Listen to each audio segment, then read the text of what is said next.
की शुरुआत में हमें रियो नाम के एक बंदे को माइकल एंजल के सामने दिखाया जाता है, जो कि ट्रक उनके मेहरबानी से यहाँ पर आ गया होता है। माइकल भी यहाँ पर काफी खुश था क्योंकि बहुत समय हो गया था जो कोई विजिटर उसे मिला है। रियो समझ जाता है कि वो रीइंकार्नेट होने वाला है, लेकिन वो पूछता है कि वो अपने न्यू लाइफ में क्या करेगा। माइकल कहता है कि रियो जैसे चाहे तैसे रह सकता है। माइकल को ये बताया नहीं गया है कि उसे रियो को कैसे या कौन से मिशन के लिए रीइंकार्नेट करना है। ये सुनने के बाद रियो सोचने लगता है कि भाई वो अपनी न्यू लाइफ में क्या करे। थोड़ा बहुत सोचने के बाद वो माइकल से कहता है कि वो स्लो लाइफ जीना पसंद करेगा। माइकल रियो को बताता है कि वो फाई नाम की दुनिया में रीइंकार्नेट होने वाला है, जो कि पूरी मैजिक से भरी हुई है। हालांकि बस 20% ही लोग मैजिक स्पेल को कास्ट कर सकते हैं। रियो वाटर एलिमेंट में कैपेबल है। लियो ने स्लो लाइफ को चुना होता है तो उसे रोंडो के फॉरेस्ट में रीइंकार्नेट कर दिया होता है, जहाँ रियो को एक हाउस और 2 महीने का खाना प्रोवाइड कर दिया होता है। या रियो देखता है कि उसको जो घर प्रोवाइड किया गया है वहाँ पर एक आइस हाउस भी है। रियो समझ जाता है कि शायद ये भी मैजिक से ही बना हुआ है और ये फूड को स्टोर करने के लिए बना है। आगे रियो टेबल पे पड़ी हुई एक बुक को पढ़ रहा होता है, जिसमें इस जंगल में कौन कौन से मॉन्स्टर है उनकी इन्फॉर्मेशन दी होती है। लैंग्वेज अलग होती है, फिर भी रियो इसे पढ़ पा रहा था। वैसे रियो को अपने घर के अंदर कोई भी खतरा नहीं है, क्योंकि उसके घर के साइड में एक बैरियर भी लगा हुआ है, तो कोई भी मॉन्स्टर रियो के घर के एरिया के अंदर नहीं आ सकता। आगे रियो बाहर आता है और कहता है कि वाटर सामने आ जाओ। हम देखते कि एक वाटर बॉल आ जाता है। इसके बाद रियो इमेजिन करके सेम कहता है और हम देखते हैं कि वाटर फिर आ जाता है। रियो समझ जाता है कि इमेजिन करके भी वो अपने वाटर पावर को कास्ट कर सकता है। आगे रियो एक टब में वाटर भरता है। रियो नहाने वाला था, लेकिन ये वाटर यकीनन ठंडा होता है। रियो बाहर आके लकड़ियों का यूज करके आग को जलाने की कोशिश करता है। वो काफी ज्यादा ट्राई करता है पर आग नहीं जलती। रियो सोच लगता है कि अब वो क्या करे। तभी रियो की नजर सन पे आती है। रियो को एक आइडिया आ जाता है। रियो एक बकेट में वाटर भरता है, फिर अपने पावर का यूज करके उस वाटर को फ्रीज कर देता है। रियो कहता है कि उसे डायरेक्ट आइस को कैसे कास्ट करना है इसके बारे में भी जानना होगा। स्पेशली अभी रियो को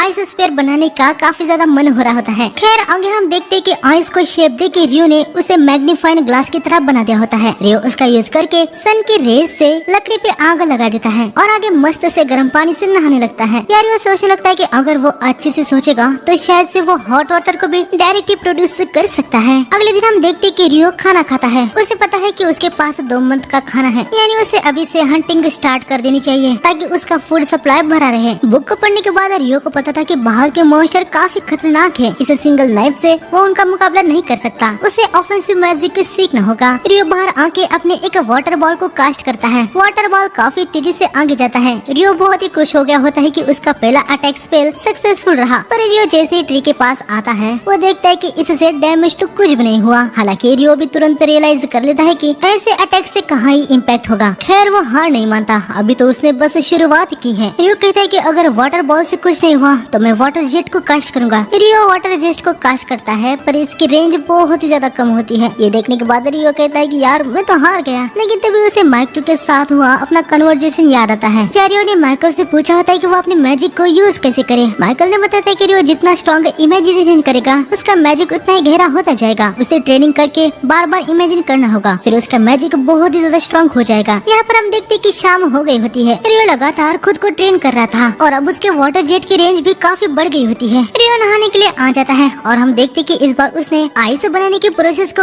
ऑपोजिट यूज करके डायरेक्ट हॉट वाटर को कास्ट कर दिया था। अगले दिन हम देखते कि रियो हवा में से एक क्रिस्टल को बनाता है और उसे न्यूक्लियर शेप भी देता है। पर रियो देखता है कि इसको क्रिएट होने में काफी टाइम लग रहा है। खैर वो इसे आइस लांस नाम देता है। रियो इसे अटैक करता है, लेकिन इसकी भी रेंज बहुत ही कम होती है। खैर रियो अभी के लिए दूसरे स्पेल की भी प्रैक्टिस करता रहता है। आगे शाम हो जाती है। रियो अभी एक साथ काफी सारे आइस लांस को क्रिएट कर पा रहा होता है, लेकिन तभी वो अचानक से काफी ज्यादा थक जाता है। रियो समझ जाता है कि उसका माना काफी खत्म हो गया होगा। इसके बाद हमें कई दिन बाद दिखाया जाता है। अभी रियो आइस लांस को बहुत ही जल्दी से क्रिएट कर पा रहा था। आगे रियो एक स्पेयर को भी बनाता है और अब हंटिंग करने के लिए बाहर जाने लगता है। रियो फॉरेस्ट में ऐसे ही इधर उधर घूम रहा होता है। तभी आगे वो नोटिस करता है कि उसके पीछे कोई है। हम देखते कि ये तो एक जंगली सुअर होता है। उसे देख के रियो की बॉडी कांपने लगती है। जंगली सुअर रियो पे हमला करने के लिए आ रहा होता है। रियो इतना ज्यादा डर गया था कि उसकी बॉडी कुछ रिएक्ट नहीं कर पा रही थी। जंगली सुअर पास आ रहा होता है। तभी रियो को अपने साथ अभी तक क्या क्या हुआ वो सब कुछ याद आता है और हम देखते हैं कि वो करेक्ट टाइम पे साइड में हो जाता है। जंगली सुअर फिर से अटैक करने के लिए आ रहा होता है। रियो जरा अपने आप को होश में लाता है। वो अपने मन में कहता है कि इस दुनिया में अभी मेरे पास मैजिक है। रियो सुअर के सामने एक आइस स्लाइड बना देता है जिसपे सुअर फिसल जाता है। इसके बाद रियो आइस लांस को क्रिएट करता है और उधर टकराने से जंगली सुअर खत्म हो जाता है। इसके बाद हमें रात में दिखाया जाता है, जहाँ बुक से रियो को पता चलता है कि जंगली सुअर सबसे कमजोर काइंड के हैं। रियो कहता है कि क्या वो सबसे कमजोर थे। रियो को यहाँ पर पता चलता है कि बुक के लास्ट 2 पेजेस में स्पेशल इन्फॉर्मेशन दी है। रियो को लास्ट के पेजेस में ड्रैगन की इन्फॉर्मेशन दिखती है, जहाँ उसे पता चलता है कि ड्रैगन बहुत ही पावरफुल मॉन्स्टर है जो पूरी सिटी तक को भी डिस्ट्रॉय कर सकते हैं। नीचे एक नोट भी दी होती है, अगर ड्रैगन से आपका सामना हुआ है तो जितना जल्दी हो सके भागना है। हालांकि भागने तक का भी मौका नहीं मिलेगा, लेकिन लकी रहे तो बच जाएंगे। अगले पेज में रियो को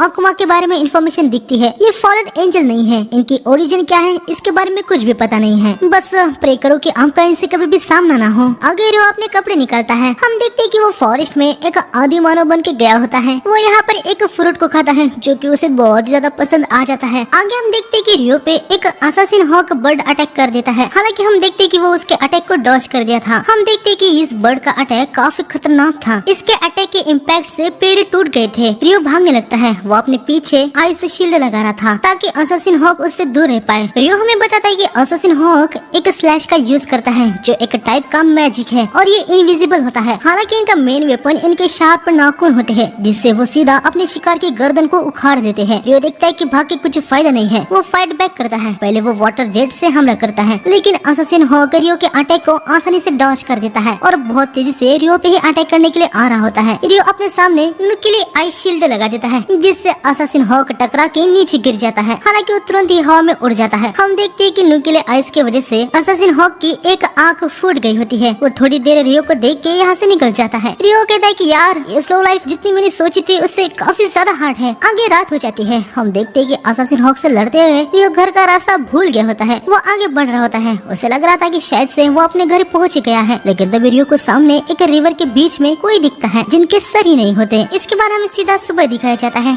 रियो फॉरेस्ट में एक स्नेक मॉन्स्टर को खत्म कर देता है। वो फिशिंग भी करता है। घर आने के बाद रियो अपनी ट्रेनिंग करता है। आगे हम देखते हैं कि वो समुद्र के गहराई में भी जाता है जहाँ उसके सामने एक बड़ा सा ऑक्टोपस आ जाता है। खैर वो वहाँ से भाग निकलता है। आगे हम देखते हैं कि रियो ने अबरसिव जेट नाम के एक न्यू मैजिक स्पेल को क्रिएट कर दिया होता है। इससे वो बड़े पत्थर को भी काफी आसानी से काट रहा होता है। रियो कहता है कि मैं मैजिक को काफी आसानी से सीखता जा रहा हूँ। अगर रात को हम देखते हैं कि रियो इसके पास आ जाता है। हमें पता चलता है कि ये एक डलहन है। रियो अपने मन में सोच रहा होता है कि मॉन्स्टर बिगिनर एडिशन बुक में इस डलहन के बारे में कोई भी मेंशन नहीं है, तो क्या ये मॉन्स्टर में कंसिडर नहीं होता या फिर बिगिनर एडिशन बुक के लिए ये कुछ ज्यादा ही है। खैर रियो इस पे अटैक करने लगता है, पर हम देखते हैं कि डलहन रियो के सारे ही अटैक को बहुत ही आसानी से ब्लॉक कर रहा होता है। डलहन भी रियो पे एक अटैक करता है जिसे रियो अपने आइस से ब्लॉक कर देता है। डलहन और एक अटैक करता है जिसे रियो डॉज करके डलहन पे वार करता है। हालांकि डलहन तो बहुत ही आसानी से रियो के अटैक को डॉज कर देता है और वो रियो पे एक स्लैश मार देता है। रियो बड़ी मुश्किल से अपने आइस का यूज करके अटैक को ब्लॉक करता है। हम देखते हैं कि वो नीचे गिर गया था। रियो अपने मन में कहने लगता है अभी भी मेरा इसके सामने कोई भी चांस नहीं है, पर एक कारण है जिसकी वजह से मैं रोज रात यहाँ पर आता हूँ। मुझे ऐसा लगता है कि वो मुझसे कह रहा है कि वो मुझे शेप में लाएगा। तभी हम देखते हैं कि डलन के पास भी वाटर मैजिक है। वो अपने मैजिक का यूज करके अपने स्वॉर्ड को लंबा करता है और इसे एक वाटर स्वॉर्ड बना देता है। डलन रियो के पास आता है। वो इस इफेक्ट को हटा देता है और स्वॉर्ड रियो को देता है। क्या तुम मुझसे ये कह रही हो कि मैं इसे मास्टर कर लूं? रियो स्वॉर्ड को लेता है। इसके बाद डलन यहाँ से चला जाता है। आगे सुबह हम देखते हैं कि रियो के सामने वही असासिन हॉक आ गया होता है जिसकी उसने आंख फोड़ी थी, पर रियो देखता है कि ये असासिन हॉक बहुत ही डार्क हो चुका है। रियो समझ जाता है कि ये इवॉल्व होकर यहाँ पर आया है। असासिन हॉक रियो पे अटैक कर देता है। रियो काफी सारी आइस वॉल को लगा देता है, लेकिन हॉक के अटैक से वो सारी बहुत ही आसानी से टूट जाती है। रियो भागने लगता है और हॉक के अटैक से बस बच ही रहा होता है। हॉक डायरेक्ट अटैक करने के लिए आ रहा होता है, इसलिए रियो बहुत सारी आइस वॉल को एक साथ लगा देता है। हॉक उन सभी को तोड़ देता है। हालांकि रियो ठीक था, सामने से अटैक का होता है, इसलिए रियो ऑलरेडी आइस वॉल को रेडी कर देता है। वो आइसलैंड से हॉक पे अटैक करने का ट्राई करता है, पर हॉक वहाँ से निकल गया होता है। इसके बाद हम देखते हैं कि हॉक एक साउंड से रियो पे अटैक करता है, जिसकी वजह से रियो की सारी आइस वॉल वैनिश हो जाती है। हाँ ये क्या, ये तो सब गायब हो गई। क्या अब इसके पास कोई मैजिक निगेशन भी है क्या? यार इवॉल्व होके तो काफी ज्यादा पावरफुल हो चुका है। एक मिनट, कुछ तो होने वाला है। हम देखते हैं कि हॉक रियो पे थंडर से अटैक कर देता है। रियो बड़ी मुश्किल से इस अटैक को डॉज करता है। हॉक अटैक करने के लिए आ रहा होता है। रियो डलहन ने दी हुई स्वॉर्ड को निकालता है और हॉक के अटैक से बच जाता है। हम देखते हैं कि रियो ने स्वॉर्ड में मैजिक डालना भी सीख लिया था। स्वॉर्ड का यूज करके आगे रियो हॉक के काफी सारे अटैक को ब्लॉक कर देता है। आगे हॉक बहुत ही तेजी से रियो पे अटैक करने के लिए आ रहा होता है, लेकिन रियो उसके बॉडी में स्वॉर्ड को घुसा देता है और आगे हम देखते हैं कि हॉक नीचे पड़ा होता है। रियो उसके पास आता है। मैं समझ पा रहा हूँ, मैंने तुम्हारी आंखें फोड़ी, भले ही हम दोनों ने अपना पूरा जोर लगाया और फिर भी तुम हार गए। यकीनन तुम्हारे लिए ये एक्सेप्ट करना मुश्किल होगा, लेकिन अगर तुम भी मेरे सामने नहीं आते तो मैं खुद को इतना ग्रो नहीं कर पाता तुम फिर से मेरे सामने आ जाओगे। इस बात को मैं जानता था, इसलिए मैं स्ट्रॉन्गर होता रहा। मुझे खुद को इम्प्रूव होने देने का चांस देने के लिए मैं तुम्हारा आभारी हूँ। रियो स्वॉर्ड को निकाल देता है और असासिन हॉग खत्म हो जाता है। तभी हम देखते कि एक ड्रैगन यहाँ पर आ जाता है। वो रियो के सामने ही आ जाता है। ड्रैगन बात कर पा रहा होता है। टेलीपैथी से वो लियो से कहता है, तुम ह्यूमन? हाँ, ये बात कर पा रहा है।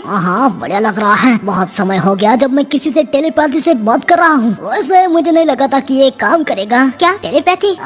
मुझे तुमसे कुछ पूछना है। क्या तुम्हारा किसी बर्ड से सामना हुआ है? वो असासिन हॉग था जो कि इवॉल्व हुआ है। हुआ तो है। वो तुम्हारा कोई मिनियन या रिलेटिव तो नहीं था ना? क्योंकि होगा तो मुझे तुमसे माफी मांगनी होगी। अच्छा, तो तुमने उसे स्लैश मारा है? हाँ, क्या बात है। दिखने में छोटे हो पर तुम्हारे फीट तो काफी इम्प्रेसिव है। वैसे वो जो रेयर वेपन तुम्हारे पास है, क्या ये?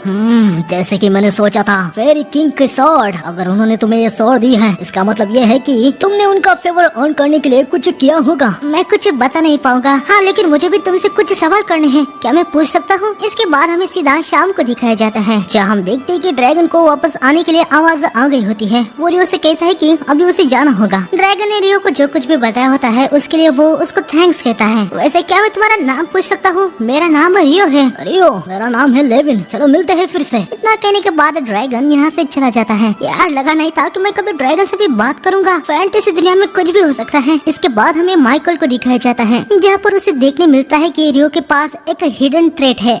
आखिर उसके पास ये कैसे आया? 1000 साल पहले जब मैंने पहली बार उस लड़की को दूसरी दुनिया में भेजा था, उसके बाद से किसी के पास भी नहीं था। रियो का हिडन ट्रेट है इटर्नल यूथ, यानी इसका मतलब ये है कि रियो अभी हमेशा के लिए यंग ही रहेगा। अगले दिन हम देखते हैं कि रियो सी फूड लेने के लिए सी के पास आया था, लेकिन यहाँ पर वो एक क्रैश हुई शिप को देखता है। पास जाने के बाद रियो देखता है कि यहाँ पर एक बंदा मरा हुआ है, लेकिन तभी उसे साइड में से एक दूसरे बंदे की आवाज आती है। आगे हमें दिखाया जाता है कि ये जो बंदा है, रात में इसके शिप पे जायंट ऑक्टोपस ने हमला कर दिया था, इसलिए शिप डिस्ट्रॉय हो गई थी। हमें थोड़ी देर बाद का सीन दिखाया जाता है, जब बंदा देखता है कि वो जिंदा है। वो बाहर आता है। वो सोच रहा होता है कि भाई अभी वो कहाँ पर है। तभी इसे रियो की आवाज आती है। बंदा हैरान हो जाता है क्योंकि वो रियो को बिल्कुल भी सेंस नहीं कर पाया था। यहाँ पर रियो के ऐसे कपड़े देखने के बाद बंदा समझ नहीं पा रहा होता है कि वो रियो से क्या बात करे। खैर, बंदा रियो को अपना इंट्रोडक्शन देता है। इसका नाम एबल है। एबल को पता चल गया होता है कि रियो ने उसे बचाया है, इसके लिए वो रियो को थैंक्स कहता है। रियो कहता है कि यार उसने कुछ ज्यादा नहीं किया है, उसने तो बस उसे घर लाया। रियो एबल से कहता है कि दूसरी कोई भी नहीं बच पाए। एबल कहता है कि चिंता की कोई भी बात नहीं है, क्योंकि जो बाकी के दूसरे लोग थे वो स्मगलर्स थे, तो वो मारे गए हैं, ये तो अच्छा ही है। तभी एबल को भूख लग जाती है। ये दोनों खाना खाने लगते हैं। एबल रियो से पूछता है कि क्या उसके पास दूसरे कपड़े नहीं है। रियो बताता है कि नहीं, और वो बिना धागे के नए कपड़े बना भी नहीं सकता। एबल रियो से कहने का सोचता है कि वो तो डायरेक्ट जाके नए कपड़े खरीद सकता है, लेकिन वो रुक जाता है। रियो की कंडीशन देखने के बाद एबल समझ जाता है कि उसके पास पैसे कहाँ ही होंगे। रियो बताता है कि यहाँ आसपास कोई भी लोग नहीं रहते। ये सुनने के बाद एबल थोड़ा हैरान हो जाता है। वो समझ जाता है कि ये फूड डायरेक्ट रियो ने हंट करके हासिल किए होंगे। रियो भी हाँ कहता है। एबल पूछता है कि क्या रियो इस नाइफ का यूज करके हंटिंग करता है। रियो बताता है कि नहीं, ये बस सेल्फ डिफेंस और हंटिंग के बाद क्लीनिंग करने के लिए काम आता है। रियो एबल को अपना वाटर मैजिक दिखाता है और बताता है कि वो एक वाटर मैजिशियन है। ये देख के एबल थोड़ा सा हैरान हो जाता है। वो रियो को बताता है कि सेंट्रल प्रोविंस में भी सिर्फ आधे लोग ही मैजिक को यूज कर सकते हैं। रियो को याद आता है कि माइकल ने तो उसे कहा था सिर्फ 20% ही लोग मैजिक को यूज कर सकते हैं। खैर, आगे एबल रियो से कहता है कि उसे कोस्ट देखना है, जहाँ पर रियो को वो मिला था। ये दोनों उधर की तरफ जा रहे होते हैं। एबल रियो से पूछता है कि अगर वो एक मैजिशियन है तो उसके पास कोई स्टाफ नहीं है। रियो कहता है कि नहीं, वो स्टाफ को नहीं रखता। एबल को लग रहा होता है कि रियो उसे झूठ बोल रहा है। वो अपने मन में कहता है कि शायद से रियो की स्टाफ खो गई होगी और इसलिए वो ऐसे गरीबी में जी रहा है। यहाँ एबल को रियो एक कमजोर सा लड़का लग रहा होता है। वो रियो से कहता है कि वो रियो के आगे चलेगा ताकि कोई ट्रबल आया तो उसे तुरंत हैंडल कर पाए और रियो को कुछ ना हो। रियो कह रहा होता है कि यार मैं संभाल लूंगा, लेकिन एबल नहीं मानता। वो कहता है कि उसकी रेपुटेशन खराब होगी क्योंकि वो हमेशा सबको बचाता है। खैर, आगे हम देखते हैं कि ये दोनों किनारे आ जाते हैं। यहाँ आने के बाद ये दोनों देखते हैं कि सारे डेड बॉडीज यहाँ से गायब हो चुकी हैं। यहाँ तो कोई भी डेड बॉडी नहीं है। या तो उनको मॉन्स्टर ने खा लिया होगा या वो सी के भाव में चले गए होंगे। इसका मतलब यह है कि अगर तुमने मुझे बचा नहीं होता तो मेरे साथ भी सेम होता। हाँ, मुझे कहना चाहिए कि मिस्टर एबल आप काफी लकी हो। हाँ, मैं भी वही सोच रहा हूँ। वैसे रियो, इतना पोलाइट होने की कोई जरूरत नहीं है यार। तुम मुझे डायरेक्टली एबल कह के बुला सकते हो। यकीनन तुम हो जिसने मुझे बचाया है। तुम्हारे मुँह से मिस्टर कहते हुए मुझे अच्छा नहीं लगता। लेकिन मिस्टर एबल, आप तो मुझसे काफी बड़े हैं। लेकिन ठीक है, अगर तुम्हें कोई प्रॉब्लम नहीं है तो मैं तुम्हें सीधा एबल कह के ही बुलाऊंगा। शुक्रिया, मैं अपने सारे दोस्तों से भी मुझे ऐसे ही बात करने को कहता हूँ। अरे यार, जो मुझे चाहिए वो मुझे मिला ही नहीं। तो एबल, तुम अब आगे क्या करने करने वाले हो?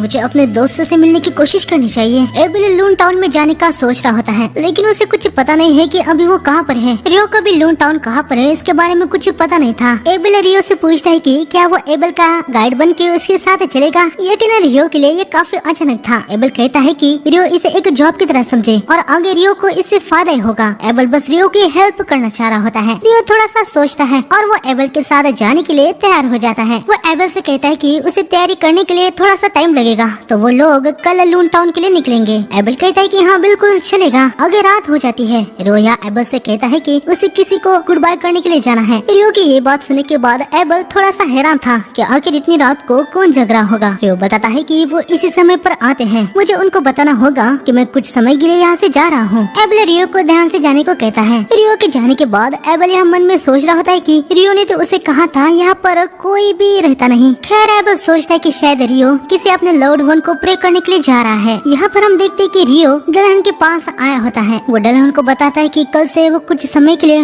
रोंडो फॉरेस्ट से दूर जा रहा है। डलहन ने रियो को अभी तक जो कुछ भी सिखाया है उसके लिए रियो डलहन को थैंक्स कहता है। और यह इनके बीच में आज एक आखिरी प्रैक्टिस चालू हो जाती है। हमें थोड़ी देर बाद दिखाया जाता है जहाँ पर रियो बहुत ही ज्यादा थक गया था। डलहन जाने लगता है। रियो उसको एक और बार थैंक्स कहता है। तभी हम देखते हैं कि डलहन यहाँ पर एक बड़े से वाटर ऑर्ब को बनाता है और उसे रियो की तरफ भेजता है। हम देखते हैं कि ये कुछ और नहीं बल्कि एक सुंदर सा आउटफिट होता है। क्या ये मेरे लिए है? आपका एक और बार शुक्रिया, मैं इसे प्राइड के साथ पहनूंगा। डलहन यहाँ से चला जाता है। इसके बाद हमें अगले दिन दिखाया जाता है। रियो ने डलहन ने दिए हुए आउटफिट को पहन लिया होता है। एबल बू से कहता है कि इसमें रियो बहुत ही अच्छा दिख रहा है। ये दोनों अपनी जर्नी के लिए निकल पड़ते हैं। जाने से पहले रियो एक बार अपने छोटे से घर को देखता है। आगे बढ़ते हुए इनके सामने एक जंगली सुअर आ जाता है। एबल कहता है कि वो इसे संभालेगा। एबल आगे जाके अपने कॉम्पैक्ट स्किल टोटल इम्पालमेंट को यूज करके सुअर को एक हिट में खत्म कर देता है। रियो भाई एबल के कॉम्पैक्ट स्किल को देख के बहुत ही ज्यादा हैरान हो गया था। वो उसे पूछता है कि आखिर उसने ये कहाँ से सीखा। एबल बताता है कि ये एक ऐसी टेक्निक है जिसे स्वॉर्ड्समैन और वो लोग जो वेपन का यूज करते हैं वो यूज करते हैं। आगे रात में हम देखते हैं कि ये दोनों एक पेड़ में अपना गुजारा कर लेते हैं। अगले दिन अपने जर्नी को कंटिन्यू करते समय इनको लिजार्ड फोल्क मॉन्स्टर दिखते हैं। हालांकि मॉन्स्टर का इन पे ध्यान नहीं आया होता, तो ये दोनों चुपचाप से साइड से निकलने का सोचते हैं। लेकिन आगे बढ़ते समय रियो सेंस करता है कि बहुत सारे लिजार्ड फोल्क उनका पीछा कर रहे हैं। एबल कहता है कि चिंता की कोई भी बात नहीं है, वो उनसे फाइट कर लेगा। रियो बताता है कि मॉन्स्टर बहुत ही ज्यादा है, वो अपने मैजिक का भी यूज करेगा। एबल रियो से कहता है कि यार पर तुम्हारे पास तो तुम्हारी स्टाफ है ही नहीं। रियो आइस लांस का यूज करके कुछ लिजार्ड फोल्क को खत्म कर देता है और एबल को बताता है कि आगे से और भी ज्यादा मॉन्स्टर आ रहे हैं। यहाँ पर एबल रियो का मैजिक स्पेल को देख के हद से ज्यादा हैरान हो गया होता है। थोड़ी देर बाद हम देखते हैं कि इन्होंने सभी लिजार्ड फोल्क को खत्म कर दिया होता है। एबल रियो से पूछता है कि उसने अभी कौन सी स्पेल को यूज किया था। रियो बताता है कि वो एक आइस लांस वाटर स्पेल है। एबल यहाँ पर इस बात से हैरान था कि रियो ने एक साथ 4 आइस लांस को क्रिएट कर दिया था। वो रियो को बताता है कि विंड मैजिशियन कहते हैं कि स्पेल को कास्ट करते समय एक टाइम पे बस एक ही कास्टिंग हो सकती है। तो रियो ने सिंगल कास्टिंग में 4 आइस लांस को कैसे क्रिएट किया। रियो को भी इसके बारे में कुछ पता नहीं था। वो बताता है कि शायद विंड मैजिक के लिए ये अलग होगा, पर वाटर मैजिक के साथ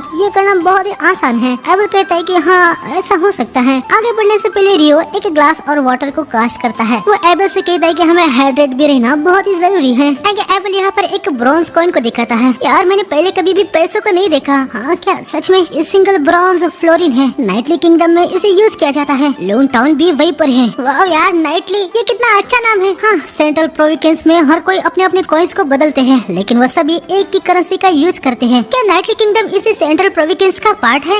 नाइटली किंगडम 3 बड़े नेशन में से एक है। दूसरे 2 है, एक डेवी एम्पायर और दूसरा हैंडलियो। हम देखते हैं कि डेवी नाम सुनने के बाद रियो का पूरा मूड ही खराब हो जाता है। एबल पूछता है कि क्या उसे डेवी एम्पायर से कोई प्रॉब्लम है। रियो बताता है कि ऐसा कुछ भी नहीं है, उसे बस डेबू ही नाम बहुत ही ज्यादा घटिया लगा। रियो की ये बात सुनने के बाद भाई एबल थोड़ा हैरान ही हो जाता है। खैर ये लोग काफी आगे निकल गए होते हैं। इनके सामने अभी बड़े बड़े माउंटेन्स होते हैं। आगे बढ़ते हुए एबल सेंस करता है कि साइड के पत्थर मूव हो रहे हैं। वो तुरंत जाके उस पत्थर को स्लैश मार के काट देता है। रियो भी आइस फॉल को लगाता है। हम देखते हैं कि उस पे भी पत्थर से अटैक हो गया था। हम देखते हैं कि इनके चारों तरफ से रॉक्स आ गए होते हैं। एबल रियो को बताता है कि वो दोनों रॉक गोलेम के नेस्ट में आ चुके हैं। रॉक गोलेम को देख के रियो कहता है, अरे यार मुझे तो लगा था कि वो ज्यादा ह्यूमनॉइड शेप का होगा, जिसके हाथ या पैर भी होंगे। रियो मैं सबसे पास वाले को खत्म करने का ट्राई करता हूँ और तुम यहीं पे रुकना, ठीक है? एबल अपनी कॉम्बैक्ट स्किल टोटल इम्पैलेंट का यूज करके पास वाले गोलेम पे अटैक करता है, लेकिन हम देखते हैं कि गोलेम तुरंत ही हील हो जाता है और एबल पे ही अटैक हो जाता है। एबल पीछे जंप लगा लगा के अटैक को डॉज कर लेता है। कोई भी फायदा नहीं है, वो तुरंत ही हील होती जा रहे हैं।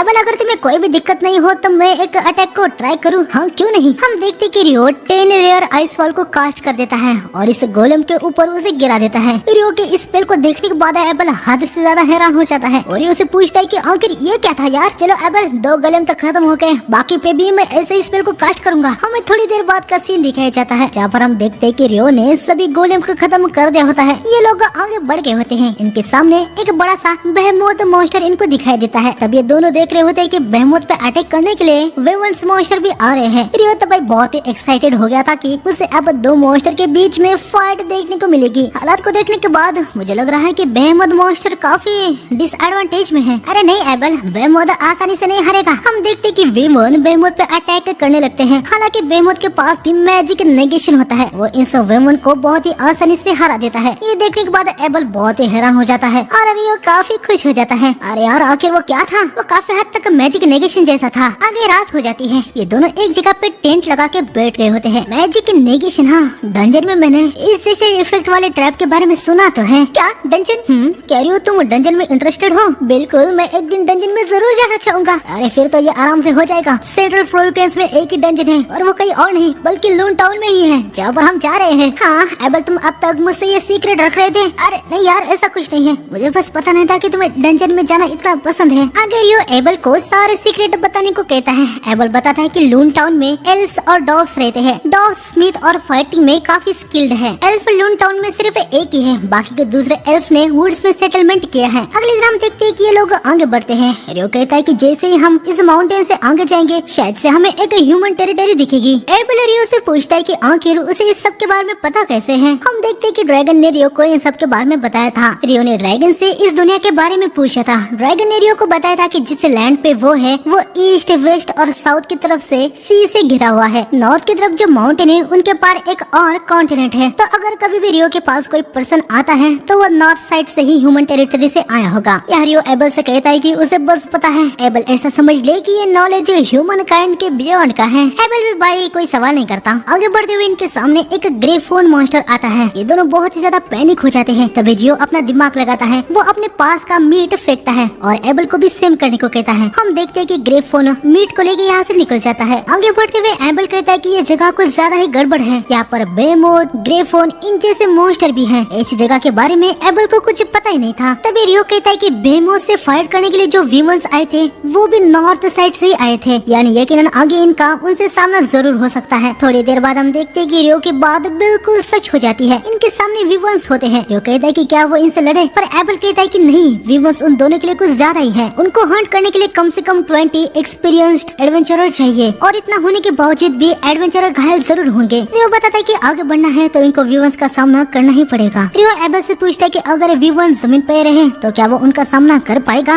एबल कहता है कि हाँ, अगर वो जमीन पर रहेंगे तो वो अपने स्वॉर्ड से उनको आसानी से स्लैश मार सकता है। रियो आगे बढ़ता है। एबल भाई बहुत ही ज्यादा पैनिक हो जाता है। रियो आइसल लांस का यूज करके वीमन्स के बॉडी को जमीन में स्टिक कर देता है और हम देखते हैं कि एबल अपने कॉम्बैक्ट इम्पालमेंट का यूज करके इनको खत्म कर देता है। लेकिन तभी यहाँ पर और वीमन्स भी आ जाते हैं। वो एबल पे अटैक करने लगते हैं। एबल अटैक को डॉज कर देता है। रियो आइसल लांस का यूज करके इन वीमन्स पे भी अटैक कर देता है जिससे वो नीचे गिर जाते हैं। थोड़ी देर बाद हम देखते हैं कि इन्होंने यहाँ के सभी वीमन्स को खत्म कर दिया होता है। एबल उनके बॉडी से जेम भी निकाल देता है। मुझे बिल्कुल भी नहीं लगा था कि वीमन्स से फाइट करना कभी इतना आसान भी हो सकता है। तो क्या तुम्हें लाइफ और डेथ जैसी बैटल करना पसंद है? हाँ। अरे नहीं यार, ऐसा बिल्कुल भी नहीं है। अभी जैसे हमने फाइट किया है ये परफेक्ट है। चलो इसी प्लान पे स्टिक रहते हैं। ये दोनों काफी आगे बढ़ जाते हैं। यहाँ पर आते समय इन्होंने काफी सारे वीवन को हंट कर दिया था। इनके पास अभी बहुत सारे मैजिक स्टोन आ गए होते हैं। ये दोनों नॉर्थ में चलते चलते काफी दूर तक आ गए होते हैं। अभी हम कहाँ पर होंगे? कहीं हम डेबोई एम्पायर में तो नहीं है ना? अरे नहीं नहीं, डेबोई एम्पायर तो किंगडम से नॉर्थ की तरफ है, तो ये डेबोई नहीं है। हाँ, ये सुन के अच्छा लगा। एबल भाई समझ नहीं पा रहा होता है कि डेबोई एम्पायर से रियो को इतना क्या दुश्मनी जैसा बर्ताव लग रहा है। रियो कहता है कि यार ऐसा कुछ भी नहीं है, वो एम्पायर के खिलाफ नहीं है, उसे बस डेबोई ये नाम बिल्कुल भी पसंद नहीं है। एबल को भी याद आता है कि हाँ, रियो ने उसे ये बताया था। खैर तभी इनको सामने एक रोड दिखता है जो कि ईस्ट से वेस्ट की तरफ जा रहा होता है। एबल रोड की दिशा और पीछे के माउंटेन को देखता है। वो समझ गया होता है कि आखिर वो कहाँ पर है। वो रियो को बताता है कि अगर वो रोड को वेस्ट की तरफ से फॉलो करेंगे तो वो कैलाडी टाउन में पहुंच जाएंगे। रियो भाई बहुत ही ज्यादा खुश हो गया होता है कि फाइनली अभी वो टाउन में जाएगा। एबल कहता है कि कैलाडी टाउन के फूड भी बहुत ही ज्यादा बढ़िया है। रियो को उनको बिल्कुल ट्राई करना चाहिए। आगे हम देखते हैं कि दोनों कैलरी टाउन के एक रेस्टोरेंट में आ गए होते हैं। या एबल रियो से कहता है कि जब वो लूना टाउन में जाएंगे वहाँ पर वो रियो का एडवेंचरर के लिए रजिस्ट्रेशन करेंगे। गिल्ड कार्ड से इन्फॉर्मेशन की वैल्यू डबल हो जाती है और अगर फिर से रियो किसी और टाउन में जाना चाहेगा तो गिल्ड कार्ड की वजह से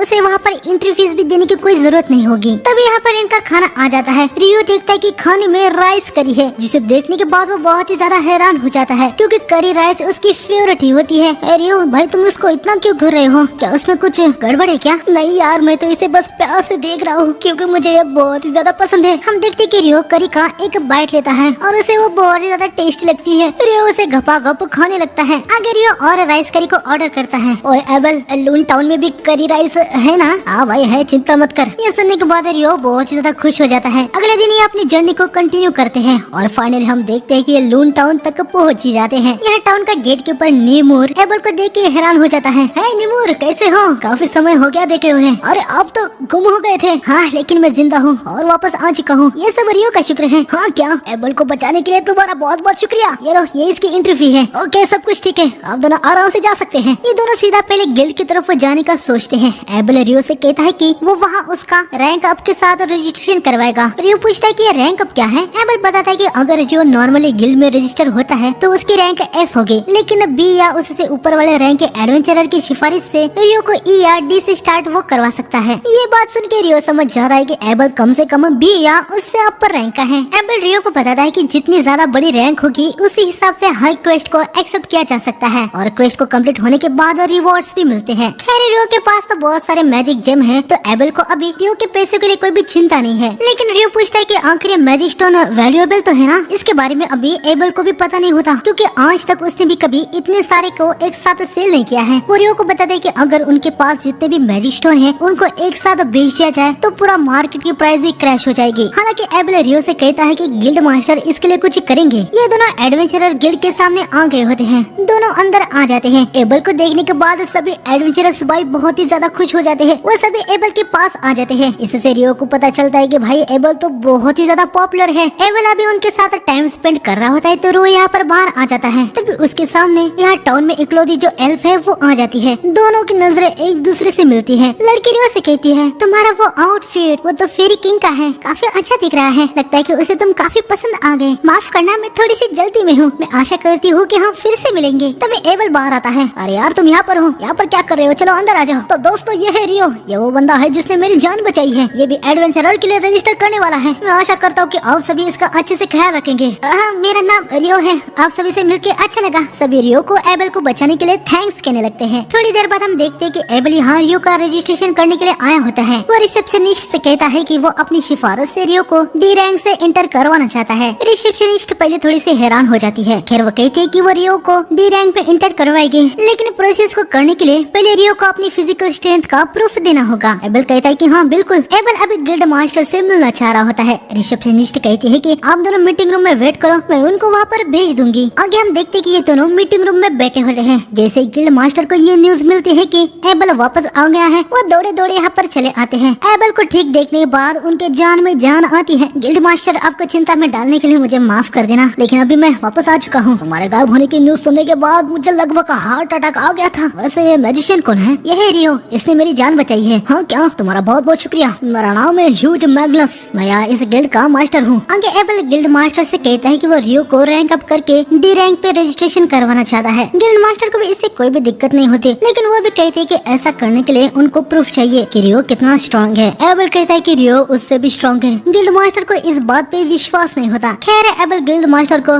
रियो और उसने मिलकर खत्म किए हुए मॉन्स्टर के मैजिक स्टोन्स को दिखाता है। एक ग्रीन कलर के हैं, यानी विंड मैजिक से बिलोंग करते हैं, लेकिन इनकी साइज और ये विविड कलर को देखा जाए, हाँ एबल ये मत कहना कि ये विवन से हैं। हाँ ये उनसे ही है। नामुमकिन, ये इतने सारे। आखिर तुमको कितने विवन से फाइट करनी पड़ी? मैंने उस पे ध्यान नहीं दिया है। हमने साउथ के मेल्फस माउंटेन के विवन्स को हंट कर दिया। हाँ क्या कहा तुमने? मेल्फस माउंटेन? कार्ले टाउन का रोड देखने के बाद हमें समझ गया था कि हम कहाँ पर थे। मैंने सुना है कि मेल्फस माउंटेन से आज तक कोई भी जिंदा वापस नहीं आया। नॉर्मल बंदे यहाँ तक एडवेंचरर भी उस माउंटेन के आसपास तक नहीं जाते। और तुम्हारे कहने का ये मतलब है कि तुम दोनों वहाँ से आते हुए ये सब किया। तो गिल्ड मास्टर क्या रियो की रैंक बढ़ाने के लिए इतना प्रूफ काफी होगा? हाँ ये तो मोर देन इनफ है। थोड़ी देर बाद हम देखते कि एबल की पार्टी क्रिम्सन सॉर्ड के बाकी के मेंबर्स यहाँ पर उससे मिलने के लिए आ जाते हैं। एबल को ठीक देखने के बाद ये सभी को बहुत ही ज्यादा रिलीफ मिलता है। एबल इन सभी को चिंता में डालने के लिए माफी मांगता है। इसका नाम लिन है, ये है रिया और ये बंदा इसका नाम है वॉरेन। चलो तुम सभी यहाँ पर बातें कर सकते हो, हमारी मीटिंग यहाँ पर हो चुकी है। अरे तुम मेरे साथ चलो, मैं तुम्हारा रजिस्ट्रेशन कंप्लीट कर देता हूँ। नीना रजिस्ट्रेशन के लिए जो भी सामान चाहिए वो रेडी करो। जी मैं अभी करती हूँ। रियो यहाँ से जाने लगता है।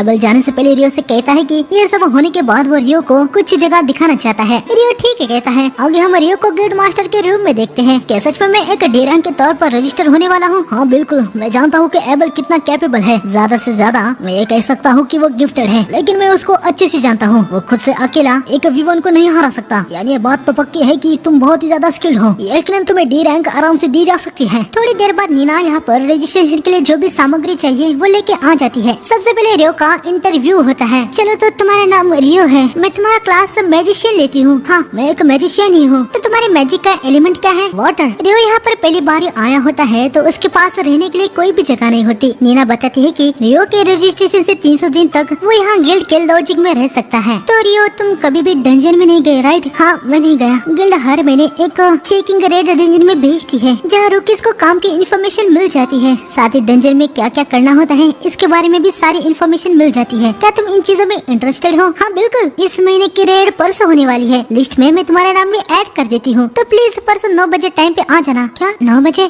टाउन में एक क्लॉक टावर है, वहाँ से तुम टाइम को ट्रैक कर सकते हो। चलो अब तुम्हारा रिटर्न इंटरव्यू खत्म हो गया। एक्चुअल रजिस्ट्रेशन अब स्टार्ट होगा। नीना रियो को एक क्रिस्टल पे हाथ रखने को कहती है। रियो हाथ रखता है। नीना रजिस्टर कहती है और हम देखते हैं कि रियो का गिल्ड कार्ड तैयार हो जाता है। ये लो रियो, ये है तुम्हारा गिल्ड कार्ड। कांग्रेचुलेशंस, अब तुम ऑफिशियली रजिस्टर हो चुके हो। नीना और रियो यहाँ से चले जाते हैं। थोड़ी देर बाद हम रियो और एबल को एक साथ देखते हैं। रियो एबल से पूछता है कि वो कहाँ पर जा रहे हैं। एबल बताता है कि रियो ने एबल को टाउन में पहुँचाया है तो इसका पेमेंट रियो को मिलने वाला है। वो लोग वही पेमेंट लेने के लिए जा रहे हैं। रियो मैं चाहता हूँ कि तुम्हारे लिए कुछ कपड़े और एक स्टाफ ली जाए। एबल तुम कितने अच्छे हो यार, पर ये स्टाफ किस लिए? अरे यार तुम एक मैजिशियन हो ना, मैंने नोटिस किया तुम्हारे पास स्टाफ नहीं है। हाँ पर मैं यूज नहीं करता। मैजिक तो बिना स्टाफ के भी मस्त है यार। प्लस मिली वेपन की जरूरत पड़ी तो मेरे पास एक स्वॉर्ड है, मैं उसका यूज कर सकता हूँ। रियो तुम एक स्वॉर्ड को भी चला सकती हो, लेकिन तुम्हारे पास तो कोई भी स्वॉर्ड नहीं है। अरे वो यहाँ पर है। अबे यार ये तो एक नाइफ जैसा है। सच में वो स्वॉर्ड है क्या? यहाँ पर एबल को कहाँ पता होता है कि इस स्वॉर्ड में रियो अपने वाटर मैजिक को डाल सकता है और वो स्वॉर्ड बड़ी हो जाती है। खैर हमें थोड़ी देर बाद दिखाया जाता है जहाँ रियो को उसका पेमेंट मिल गया होता है।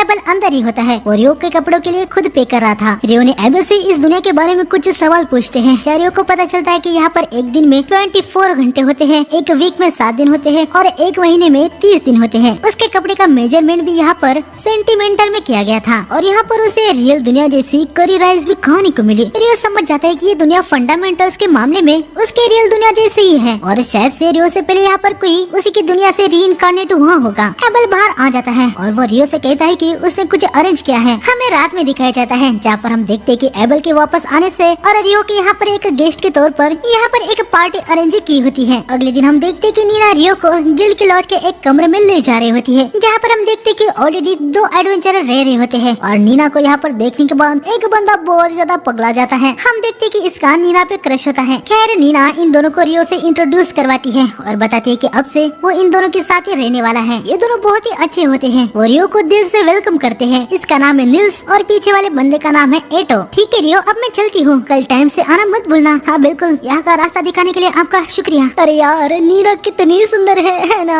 क्या निल्स तुम फिर से चालू हो गए यार? तुम्हें पता है ना कि क्लर्क्स के लिए बहुत ही ज्यादा कंपटीशन है, तुम्हारा कोई भी चांस नहीं है। हाँ भाई मुझे पता है यार, हर बंदे का सपना होता है कि वो कोई एक बिग शॉट बन जाए और एक अच्छी सी लड़की के साथ शादी करके अपना घर बसाए। तभी हम देखते कि नीना यहाँ पर फिर से आ जाती है। माफ करना पर हमारे पास एक और न्यू रजिस्टर एडवेंचरर है जो कि लॉज को ढूंढ रहा है। हेलो मेरा नाम एमोन है, मुझे यहाँ रहने देने के लिए थैंक्स। वाह तुम तो काफी यंग हो यार, तुम एडवेंचरर कैसे बने? हाँ मैं अभी 16 साल का हुआ हूँ, लेकिन मेरी फैमिली गुजर गई है। सोचा एडवेंचरर बन के अपना गुजारा करूँ, इसलिए मैं यहाँ लून टाउन में आ गया। यहाँ पर लगभग सभी का यही सीन है भाई। वेलकम। रियो एमोन भी कल डंजन रेड के लिए अटेंड करने वाला है, तो तुम दोनों एक साथ आ सकते हो। हाँ क्यों नहीं, मेरा नाम है रियो, तुमसे मिलके अच्छा लगा। हाँ मुझे भी। इसके बाद हमें एबल को उसके पार्टी मेंबर के साथ दिखाया जाता है जहाँ उसने इन सभी को रियो ने क्या क्या किया इसके बारे में बता दिया होता है, जो कि इन लोगों को बिल्कुल भी यकीन नहीं हो रहा होता। लिन कहती है आइस वाली वाटर मैजिक में काउंट होता है ठीक है, पर तुम कह रहे हो कि वो इतनी बड़ी आइस वाल थी कि एयर स्लैश उसे स्लैश नहीं कर पाया। और ऊपर से एबल तुम ये भी कह रहे हो कि उसने हवा में ही बड़ी सी आइस वॉल को बना दी थी जो स्क्वायर शेप में थी और उसने उसे सीधा मॉन्स्टर पे गिरा दिया। नहीं नहीं नहीं नहीं, ऐसा बिल्कुल भी नहीं हो सकता। पर मैं झूठ क्यों बोलूं, उसने ये सब ही किया था। पहली बात, मैजिक को सिर्फ मैजिशियन के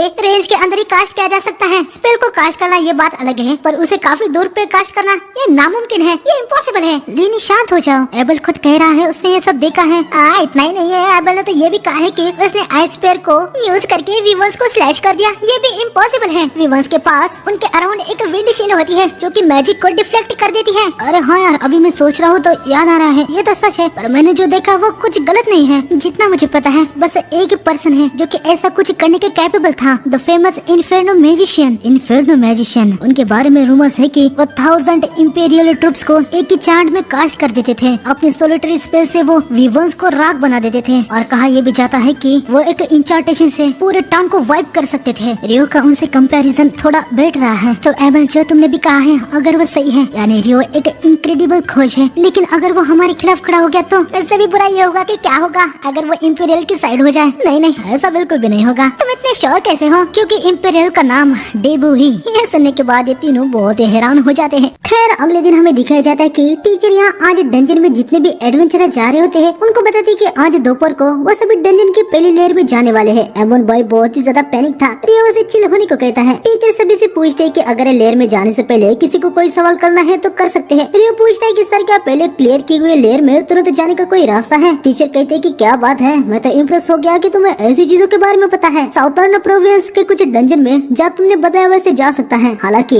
लून टाउन में जो डंजन है वहाँ ऐसे जाने का कोई भी रास्ता नहीं है, और मैंने भी बस रूमर ही सुने हैं, तो मैं डिटेल्स में तुम्हें बता नहीं पाऊंगा। रियो थर को थैंक्स कहता है। अबे यार, ये तुरंत ट्रैवल का क्या सीन है? मैं तो हैरानी हो गया कि तुम्हें कुछ ऐसी चीजों के बारे में पता है। हैरानी की कोई भी बात नहीं है कि तुम एक डी रैंक पे हो रही हो। अरे कुछ नहीं यार, मैंने तो बस ऐसे ही सुना था तो पूछ लिया। आगे हम देखते कि ये सभी डंजन के पास आ गए होते हैं। टीचर बताते हैं कि डंजन लून टाउन के सेंटर में है। हालांकि असली बात तो ये है कि इस टाउन को ही डंजन के अराउंड बनाया गया है। हर साल डंजन में अभी मॉन्स्टर का पॉपुलेशन बढ़ती जा रही है। इसे ग्रेट टीडर बोर कहा जाता है। मॉन्स्टर या सरफेस पे नहीं आ सकते तो कोई भी प्रॉब्लम की बात नहीं है। यहाँ डंजन के आसपास फुल प्रोटेक्शन है। मॉन्स्टर कभी भी टाउन के अंदर एंटर नहीं कर पाएंगे। रियो टाउन के आउटर वॉल देखने के बाद काफी ज्यादा हैरान हो जाता है। वो कहता है कि अच्छा, तो ये है टाउन के आउटर वॉल, आउटसाइड के अटैक से ये सेफ रखती है। हाँ, और यहाँ की वॉच डंजन के मॉन्स्टर को भी सेफ रखती है। लेकिन यहाँ पर एमोन भाई ग्रेट टीडल के बारे में सोच रहा होता है। उससे वो ग्रेट टीडल बोर एक तबाही जैसा साउंड कर रहा होता है। टीचर कहते हैं कि चिंता की कोई भी बात नहीं है। जैसे कि मैंने कहा है कि वो कुछ सालों में बस एक ही बार ही होता है, ऐसा नहीं है कि वो अभी के समय पे होने वाला है। तो तुम रुक, इसको चिंता करने की कोई भी जरूरत नहीं है। आगे हमें यहाँ पे डंजन के पास वाले ऑफिस को दिखाया जाता है। जो कोई भी डंजन में जाता है तो उसका नाम और किस समय वो डंजन पे गया है वो यहाँ पर रिकॉर्ड किया जाता है। इस सभी की इन्फॉर्मेशन को ऑलरेडी रिकॉर्ड कर दिया था, तो ये लोग अभी सीधा डंजन के अंदर जा सकते हैं। रियो एमोन से कहता है कि भाई तू जरा रिलैक्स हो जा, जरा बड़ी सी ब्रेथ ले ले। एमोन भाई एक बड़ी सी ब्रेथ लेता है और वो रियो से कहता है कि उसे अभी थोड़ा सा अच्छा महसूस हो रहा है। रियो से कहता है कि चिंता करने की कोई भी बात नहीं है, हम सब एक साथ हैं। आगे लोग डंजन के अंदर आगे होते हैं। टीचर इनसे कहता है कि ये डंजन की फर्स्ट लेयर है, यहाँ पर छोटे मोटे मॉन्स्टर है, ये लोग फ्रीली एरिया को देख सकते हैं। हम रियो और एमोन को देखते हैं, जहाँ रियो को सामने से एक मॉन्स्टर सेंस हो रहा होता है। एमोन अपनी स्वॉर्ड को निकालता है। रियो एमोन से कहता है कि वो मॉन्स्टर को अपने मैजिक से रोक लेगा, फिर एमोन उस पे अपनी स्वॉर्ड से वार करेगा। एमोन ठीक है कहता है। हम देखते हैं कि ये एक सोल्जर एंट मॉन्स्टर होती है। रियो को इसके बारे में पता होता है, इसने इस मॉन्स्टर के बारे में बिगिनर एडिशन मॉन्स्टर बुक में पढ़ा था। रियो एमोन से कहता है कि इस मॉन्स्टर को हराने का सबसे आसान तरीका ये है कि इसके नेक पे हमला कर दिया जाए। रियो आइस लांस का यूज करके मॉन्स्टर को एक जगह पे स्टिक कर देता है। फिर आगे एमोन अपनी स्वॉर्ड का यूज करके मॉन्स्टर को खत्म कर देता है। क्या बात है यार, हमने ये कर लिया। हाँ चलो अब इसका मैजिक स्टोन लेते हैं और यहाँ से वापस चलते हैं। रियो मॉन्स्टर के अंदर से मैजिक स्टोन को निकालता है। इसके बाद हमें रात में दिखाया जाता है, जहाँ रियो और एमोन ने अपना पहला डंजन सफर सक्सेसफुली पार कर दिया था। तो यहाँ इनकी पार्टी चल रही होती है। सच कह रहा हूँ, मैं तो इम्प्रेस हो गया कि तुमने अपने फर्स्ट डंजन रेड में ही एक सोल्जर एंड को हरा दिया। सच में तुम दोनों तो कमाल के हो। अरे ये सच नहीं है, मैंने तो बस फिनिश किया है, बाकी सब तो रियो नहीं किया था। एमोन, तुमने अपने ब्लेड से एक परफेक्ट स्ट्राइक किया था, इसलिए एंड फर्स्ट वार में खत्म हो गया। सारा क्रेडिट मुझे देने की जरूरत नहीं है यार। और सबसे जरूरी मैजिक स्टोन था भाई, उसको लेके तुम लोगों ने बहुत बढ़िया किया। वैसे तुम दोनों कल क्या करने वाले हो? मैं तो फिर से डंजन में जाना चाहता हूँ, लेकिन अकेले जाने के ख्याल से मैं बहुत ही ज्यादा डर रहा हूँ। तो पता नहीं कल मैं क्या करूँगा। एमोन, तुम मेरे साथ आओगे? मैं डंजन की थर्ड लेयर में जाने का सोच रहा हूँ। क्या सच में? तो मैं बिल्कुल आऊंगा। वैसे वो एंड फर्स्ट लेयर में आई थी, ऐसा तो नहीं होना चाहिए। लेक्चर के हिसाब से ये तो सही नहीं है। हाँ रियो, तुम गलत नहीं कह रहे हो। नॉर्मली फर्स्ट लेयर में सिर्फ वो बैट्स ही होते हैं। मैंने कुछ रिपोर्ट को सुना था कि पिछले कुछ महीनों से सोल्जर एंड फर्स्ट और सेकंड लेयर में दिखाई देने लगी हैं। वही तो मैं सोच रहा हूँ ओहो, आखिर वो वहाँ पर क्या कर रही है। तभी हम देखते हैं कि एबल यहाँ पर आ जाता है और रियो को बताता है कि सोल्जर एंड टनल को खोद सकती है। ऐसा करके वो फर्स्ट लेयर तक आ गई। एबल को देख के तीनों यहाँ पर बहुत ही ज्यादा हैरान हो जाते हैं, लेकिन इन लोगों को पता है कि एबल क्रिम्सन पार्टी का लीडर है। हम देखते हैं कि भाई नील्स और एबल का बहुत ही बड़ा फैन होता है। वो एबल को पहले अपना इंट्रोडक्शन देता है और आगे बताता है कि एबल उसका हीरो है। हमें पता चलता है कि नील्स अभी F रैंक पे है। खैर नील्स या एबल से पूछता है कि क्या वो उसके साथ हैंडशेक कर सकता है और यकीनन एबल इसके लिए हाँ करता है। रियो एबल से पूछता है कि वो यहाँ पर क्या कर रहा है। एबल बताता है कि उसकी पार्टी को एक क्वेस्ट मिला है। हालांकि क्वेस्ट में जाने के लिए अभी टाइम है, तो वो ऐसे ही रियो से मिलने के लिए आया है। यहाँ पर एबल के पार्टी के मेंबर भी आ जाते हैं। वो थोड़े से नाराज थे कि एबल उनको बिना बताए यहाँ पर आ गया था। एबल बहाना मार रहा होता है कि वो बस एक वेटरन होने के नाते रूकीज को एडवाइस देने के लिए आया था। लेकिन तभी लिन वॉरेन को ऑर्डर देती है और हम देखते हैं कि वॉरेन भाई एबल को उठा लेता है। वॉरेन भाई रुक जा यार, मैं अपना चल सकता हूँ। रियो यार तुम कुछ कहो ना। लिन यहाँ रियो के पास आती है और उसे घूरने लगती है। क्या मैं कुछ हेल्प कर सकता हूँ? पीछे से रिया लिन को चलने को कहती है। रियो प्लीज माफ कर देना, लेकिन अभी हमें एबल को ले जाना होगा। हमें गिल्ड मास्टर से बात करनी है, तो वहाँ एबल की जरूरत होगी। अरे हाँ बिल्कुल, आप माफी क्यों मांग रही हैं? एबल यकीनन क्रिम्सन सॉर्ड का लीडर है, उसकी जरूरत तो होगी ही। ये लोग यहाँ से निकल जाते हैं। ये तीनों भाई यहाँ पर हैरानी थे कि आखिर अभी यहाँ पर क्या हुआ। अरे यार मिस रिया वो सच में एक जीनियस एंजल है। बड़े भाई एबल वो कितने इम्प्रेसिव है यार। रियो भाई समझ नहीं पा रहा होता है कि इन दोनों को क्या इम्प्रेसिव लगा। हमें इनको दिखाया जाता है, लेकिन तुम्हें रियो को वैसे घूरना नहीं चाहिए था। वो एक इनक्रेडिबल मैजिशियन है, तो मेरा इंटरेस्ट आएगा ही ना। मुझे यकीन है कि तुम भी इसमें इंटरेस्टेड हो। हाँ तुम सही हो, जल्दबाजी करने की कोई भी जरूरत नहीं है। तुम लोगों को जल्दी पता चल जाएगा कि वो कितना स्ट्रॉन्ग है। और हम देखते कि ये दोनों डंजन में आ गए होते हैं। अब ये तीसरे लेयर पर होते हैं, जहाँ पर वुल्फ मॉन्स्टर थे। रियो और एमन मिलके इन मॉन्स्टर को खत्म कर देते हैं। एमन भाई काफी ज्यादा थक गया था। एमन तुम्हारी स्वॉर्ड्समैनशिप में कुछ ऐसी बात है जो मुझे एबल की स्वॉर्ड्समैनशिप की याद दिलाती है। तुमने कहा था कि तुम्हारी टीचर तुम्हारे विलेज से एक फॉर्मर एडवेंचर थे। हाँ उनका नाम किरो है। उन्होंने स्वॉर्ड्समैनशिप रॉयल कैपिटल के एक मेजर स्कूल से सीखी है। वो एक फेमस स्टाइल थी द हम स्कूल, और वही मैंने सीखी है।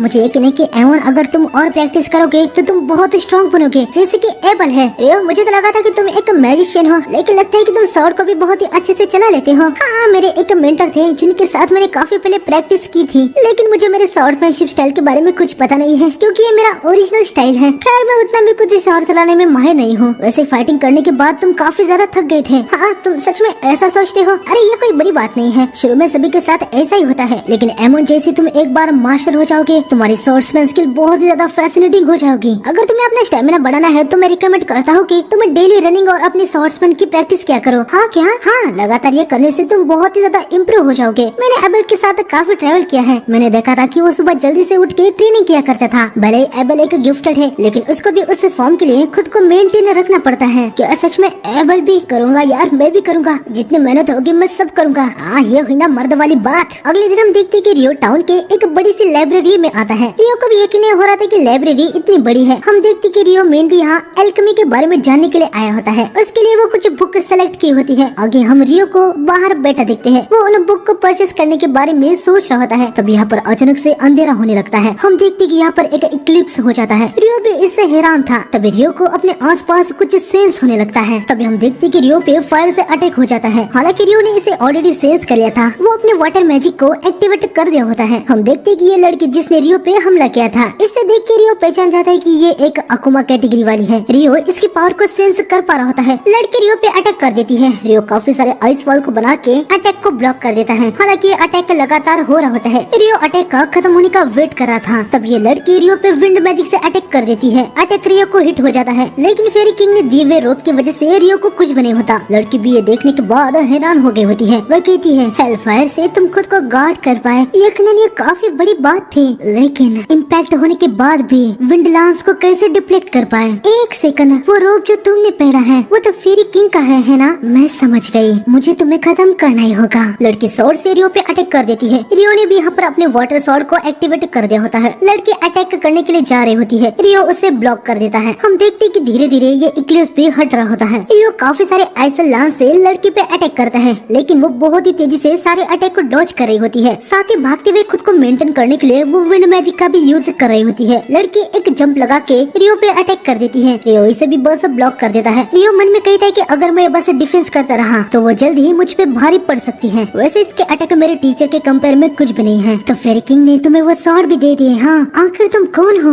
लड़की हेल हेल फायर को कास्ट करती है, लेकिन रियो ऐसा लांस से उसके अटैक को बुझा देता है। हाँ, आखिर तुम इतनी फास्ट कास्टिंग कैसे कर पा रहे हो? तुम एक मॉन्स्टर हो, वो तो तुम हो, तुम बहुत ज्यादा खतरनाक हो, अभी मरो। लड़की अटैक करती है, हालांकि रियो काफी आसानी से उसके सारे अटैक को ब्लॉक कर रहा होता है। रियो को चांस मिल जाता है, वो बहुत सारे ऐसे लांस से लड़की पे अटैक कर देता है। लड़की जमीन पर पैर मार के अपने दोनों साइड में वॉल बना देती है, लेकिन रियो ने यहाँ पर ऑलरेडी वाटर जेट बनाए होते हैं। इनका अटैक लड़की पे हो जाता है। रियो काफी तेजी से लड़की पे वार करने के लिए आ जाता है। लड़की भी सामने आती है, दोनों की स्वॉर्ड एक दूसरे से टकरा जाती है। रियो देखता है कि लड़की के घाव तो बहुत ही जल्दी से हील हो रहे हैं। तभी लड़की रियो को पीछे पटक देती है और रियो पे हेल फायर से अटैक करने के लिए जा रही होती है, लेकिन तभी यहाँ पर वाटर की बूंदी आ जाती है जो कि हद से ज्यादा गर्म होती है। लड़की की इससे पूरी बॉडी जलने लगती है। रियो नीचे के वाटर से भी उसे घेर लेता है, लेकिन आगे हम देखते हैं कि लड़की अपनी असली पावर को अनलीश करती है। इक्लिप्स बस खत्म होने के लिए आया होता है। लड़की अपने स्वॉर्ड को ऑफ कर देती है। मेरे पास समय नहीं है, मुझे याद नहीं है कि आखिरी बार मैंने कब बैटल को इतना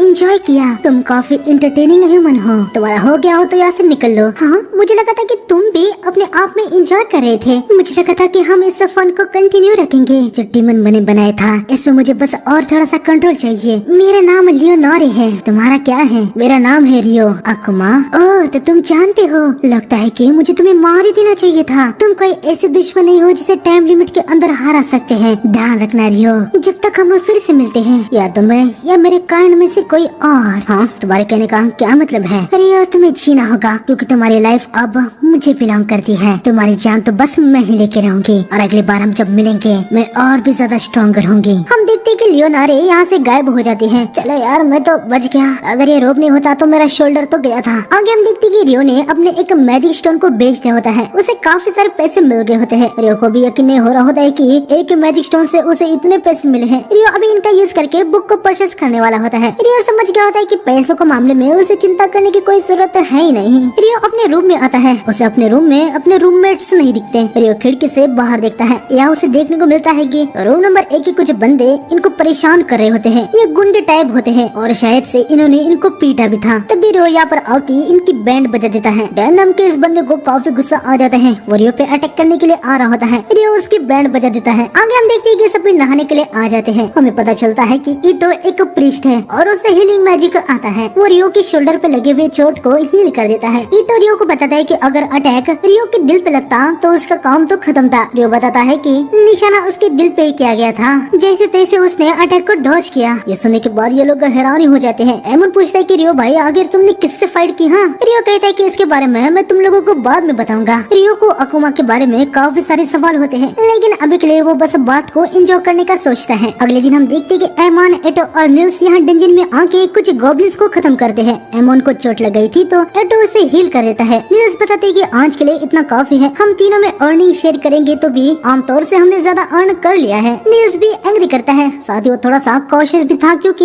ये लोग डंजन के 5th लेयर में होते हैं और यहाँ पर इनको गॉब्लिन आर्चर वाले गॉब्लिन दिखे हैं जो कि यहाँ पर कभी स्पॉन नहीं होते। हालांकि एमन कहता है कि क्या हम जा रहे हैं? देखो भाई, मेरा मानना है कि जान है तो जान है। हाँ, तुम आरडीजी के फैन हो, है ना? हाँ, मैं हूँ। सच में सर्वाइव करना ही हमारी पहली प्रायोरिटी होनी चाहिए। एमन भी बात को मान जाता है और ये तीनों यहाँ से निकल जाते हैं। आगे हमें इधर ही दूसरी जगह पे एक बंदे को दिखाया जाता है जिसे एक बड़ा सा गॉब्लिन खत्म कर देता है। आगे हम यहाँ रियो को टाउन के बाहर देखते हैं। रियो इतना तो समझ गया होता है कि अकुमा लियोनारे की पावर रियो से काफी इनक्रेडिबल है। हालांकि स्पीड में रियो उससे आगे है। रियो अभी यहाँ पर अपने स्ट्रेंथ को बढ़ाने के बारे में सोच रहा होता है ताकि उसके अंदर कोई और कमजोरी ना हो। रियो ने और एक बात को नोटिस कर लिया था कि लियोनारे विंड मैजिक का यूज करके काफी तेजी से मूवमेंट कर रही थी। उसका काउंटर करने के लिए रियो यहाँ सोच लगता है कि वो वाटर मैजिक से कुछ कर सकता है क्या। रियो पहले एक आइस बांध को बनाता है, फिर उसके बाद अपने पीछे 256 वाटर जेट को बनाता है, लेकिन इससे कुछ खास नहीं होता। वो कहता है कि कोई ना, अभी के लिए ये बस प्रोग्रेस में है, शायद से 1024 वाटर जेट से ये काम हो जाएगा। चलो अभी के लिए लाइब्रेरी में जाया जाए, मुझे अकुमा और अल्केमी के बारे में भी देखना है। आगे यहाँ लाइब्रेरी में हम लिन को देखते हैं जो कि देख रही होती है कि रियो के बारे में एबल ने जो उसे कहा है वैसा किसी पहले मैजिशियन ने किया है या नहीं। वो काफी बुक्स को देखती है पर उसे वैसा कुछ भी देखने को नहीं मिलता जो रियो ने किया है। तभी हम देखते कि टाउन की इकलौती एल्फ यहाँ पर आती है। इसका नाम सेरा है। हमें देखने मिलता है कि ये दोनों ऑलरेडी एक दूसरे को जानते हैं। सेरा की बातों से हमें पता चलता है कि रॉयल कैपिटल से उसे एक क्वेस्ट मिला था, उसे कंप्लीट करके अभी अभी वो लून टाउन में वापस आई है। सेरा लिन से पूछते है कि तुम यहाँ पर लाइब्रेरी में क्या कर रही हो? तुम यहाँ पर बहुत ही कम दिखती हो। लिन बताती है कि कुछ खास काम नहीं, मैं बस कुछ ढूंढने की कोशिश कर रही हूँ, पर काफी बुक पढ़ने ढूंढने के बाद भी मुझे वो मिला नहीं। लिन सेरा से रियो के मैजिक के स्पेल के बारे में पूछने का सोचती है, पर वो रुक जाती है। खैर सेरा को आगे कहीं पर जाना था, तो यहाँ पर वो लिन को बाय करके आगे बढ़ती है। आगे हम देखते हैं कि तीनों नीना के पास आए होते हैं। ये लोगों से बताते हैं कि इनको डंजन के 5th लेयर में गॉब्लिन आर्चर दिखाई दिए। नीना भी देखते कि ये स्टोन तो गॉब्लिन आर्चर के हैं। 5th लेयर में गॉब्लिन आर्चर का दिखना ये कोई आम बात नहीं थी। नीना इनसे कहते हैं कि इस बात को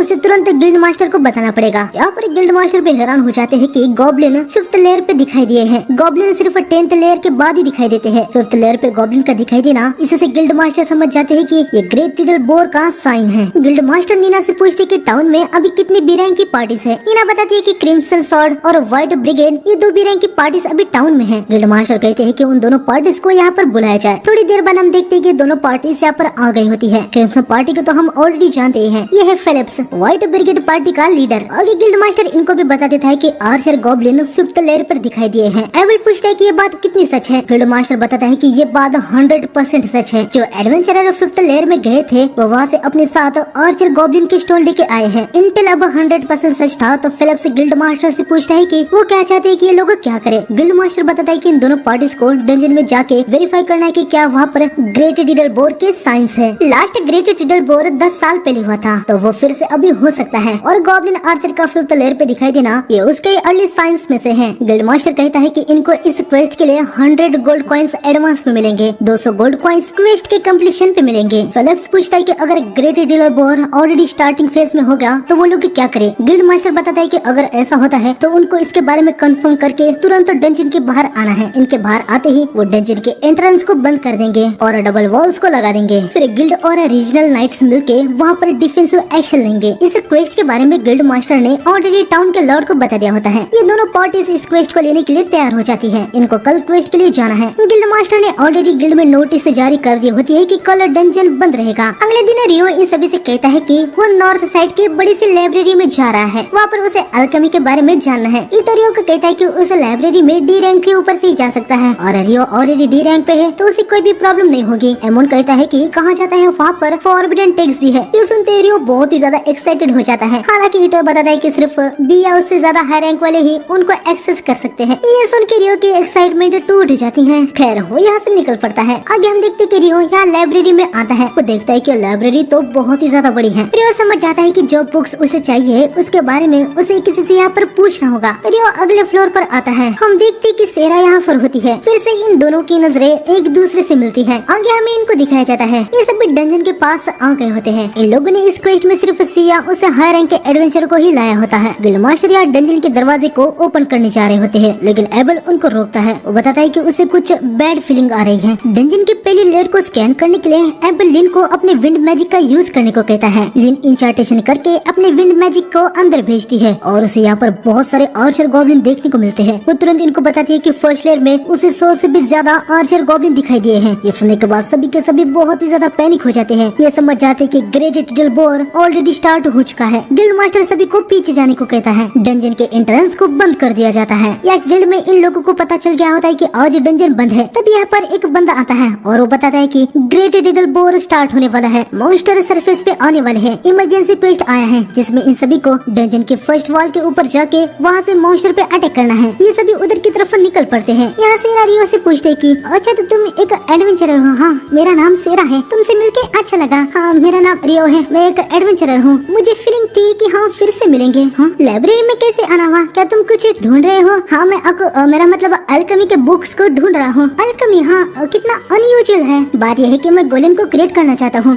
एक गोलेम, ये तो काफी बड़ी बात है। मुझे नहीं लगता कि यहाँ पर कोई बुक्स है जिसमें डायरेक्टली गोलेम क्राफ्ट के बारे में इंफॉर्मेशन दी है, पर उससे रिलेटेड कुछ है। चलो मैं तुम्हें दिखाती हूँ। इस लाइब्रेरी के बारे में मैं सब जानती हूँ, तुम मुझे फॉलो कर सकते हो। क्या सच में इसमें तुम्हें कोई दिक्कत नहीं होगी? बिल्कुल नहीं। वैसे सेरा तुम एक एल्फ हो राइट? हाँ, और मैं भी तुम्हारी तरह एक एडवेंचरर भी हूँ। मैं विंड नाम के एक पार्टी से हूँ, हालांकि मैं बस अकेले ही मेंबर हूँ। मेरे एक फ्रेंड ने मुझे बताया था कि इस टाउन में सिर्फ एक एल्फ है। हाँ ये सच है। ह्यूमन सेटलमेंट के साथ तुम्हें ज्यादा एल्फ नहीं दिखाई देगी। यहाँ पर हम देखते हैं कि सारे दरवाजों को बंद कर दिया होता है। ये लोग भी ऊपर की साइड में आ गए होते हैं। थोड़ी देर बाद डंजन का दरवाजा तोड़ के वहाँ से आर्चर गॉब्लिन आते हैं। गिल्ड मास्टर सभी को अटैक करने का ऑर्डर देते हैं। सभी तीरों से और फायर मैजिक से गॉब्लिन पे अटैक कर देते हैं। इनकी यहाँ पर तगड़ी बैटल स्टार्ट हो जाती है। लिन अपने विंड मैजिक से अटैक कर रही होती है। गॉब्लिन भी तीरों से अटैक कर रहे होते हैं। घायल एडवेंचरर को हील भी किया जा रहा होता है। आगे यहाँ पर मार्गव लून के बिन नाइट्स आ जाते हैं। कमांडर उनको नॉर्थर्न साइड को सिक्योर करने का ऑर्डर देता है। ये लोग गॉब्लिन पे लगातार अटैक कर तो रहे थे, लेकिन अंदर से और भी ज्यादा गॉब्लिन आ ही रहे होते हैं। गिल्ड मास्टर काफी ज्यादा पैनिक में था, क्योंकि लास्ट टिडल बोर के टाइम पे इतने मॉन्स्टर नहीं थे। गिल्ड मास्टर समझ जाता है कि बैटल अभी और भी ज्यादा लॉन्ग चलने वाली है। तभी हम देखते हैं कि यहाँ पर एबल की पार्टी के पास एरोस खत्म हो गए होते हैं। हालांकि तभी कुछ लोग एरोस को लेके यहाँ पर आते हैं। इन्होंने ये एरोस टाउन के सारे वेपन शॉप से लाए होते हैं। गिल्ड मास्टर उनको एरोस को सभी को डिस्ट्रीब्यूट करने को कहता है। नील्स आके एबल को एरोस प्रोवाइड करता है। एबल, गिल्ड मास्टर ने आपके लिए एक मैसेज भी दिया है। उन्होंने कहा है कि अंदर और भी कोई बड़ा मॉन्स्टर है, क्रिम्सन सॉर्ड को उसे निपटाना है, तो आप तैयार रहिए। ठीक है, गिल्ड मास्टर से कहना कि मैसेज रिसीव हुआ।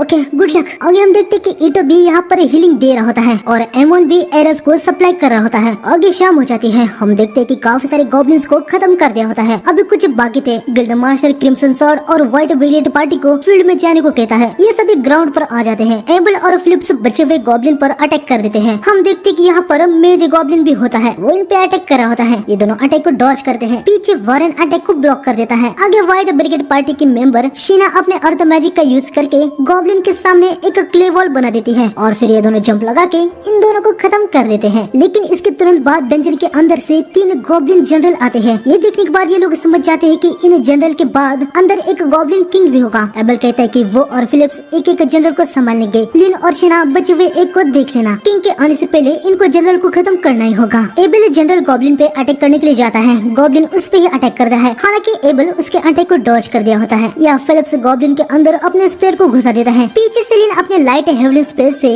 उस पे अटैक करती है। या एबल गॉब्लिन के हाथ को ही काट देता है। लेकिन तभी एबल को डंजन के अंदर से कुछ डेंजर सेंस होता है। एबल सभी को नीचे झुकने को कहता है। हम देखते हैं कि अंदर से तेजी से विंड स्लैश आता है। सारे गॉब्लिन जनरल इससे खत्म हो जाते हैं। हम देखते हैं कि गॉब्लिन किंग बाहर आ जाता है। एबल बहुत ही ज्यादा हैरान हो जाता है कि गॉब्लिन किंग के बस एक स्लैश से इतना तगड़ा अटैक हो गया। हालांकि गॉब्लिन जनरल्स अब खत्म हो गए हैं, यानी इनको अभी बस गॉब्लिन किंग से लड़ना है। एबल और फिलिप्स गॉब्लिन किंग पे अटैक कर देते हैं। गॉब्लिन किंग एबल पे वार करता है। वो अपनी स्वॉर्ड से उसके अटैक को ब्लॉक कर देता है। फिलिप्स अपने स्पेयर से गॉब्लिन किंग पे अटैक करता है, लेकिन इससे कुछ भी नहीं होता। गॉब्लिन किंग फिर से विंड स्लैश का यूज करने के लिए जा रहा होता है, पर एबल डायरेक्टली सामने वॉर करने के लिए जा रहा होता है। फिलिप्स उसे कहता है कि ये ठीक नहीं है। गॉब्लिन किंग स्लैश मार देता है। तभी एबल अपने स्वॉर्ड स्किल परफेक्ट शैडो का यूज करके गॉब्लिन किंग के विंड स्लैश से बच जाता है। फिर गॉब्लिन के पास जाके टोटल इम्पालमेंट से गॉब्लिन के सीने में अपनी स्वॉर्ड को घुसा देता है। हालांकि गॉब्लिन किंग को हराने के लिए इतना काफी नहीं था। लेकिन तभी एबल लिन को एक ऑर्डर देता है। यहाँ पर हम देखते हैं कि लिन अपने बुलेट रेंज से गॉब्लिन किंग पर अटैक कर देती है। एबल परफेक्ट शैडो का यूज करके सामने से हट जाता है। सारे अटैक गॉब्लिन को लग जाते हैं और हम देखते हैं कि गॉब्लिन किंग यहाँ पर खत्म हो जाता है। सभी लोग बहुत ही ज्यादा खुश हो जाते हैं। तो लिन अब तक वो इंचार्टेशन कर रही थी। हाँ, वो पावरफुल स्पेल है। उसका इंचार्टेशन काफी बड़ा है। कह सकते हैं कि ये सीक्रेट वेपन था। मैं इम्प्रेस हो गया क्रिम्सन सॉर्ड। आगे हम देखते हैं कि जीत की खुशी में यहाँ टाउन में एक पार्टी चल रही होती है। लेकिन गिल्ड मास्टर बेचारे यहाँ पर काफी थके से थे। कैपिटल और रीजनल लॉर्ड को रिपोर्ट देना, ग्रेट टीडल से जो रिवॉर्ड मिला,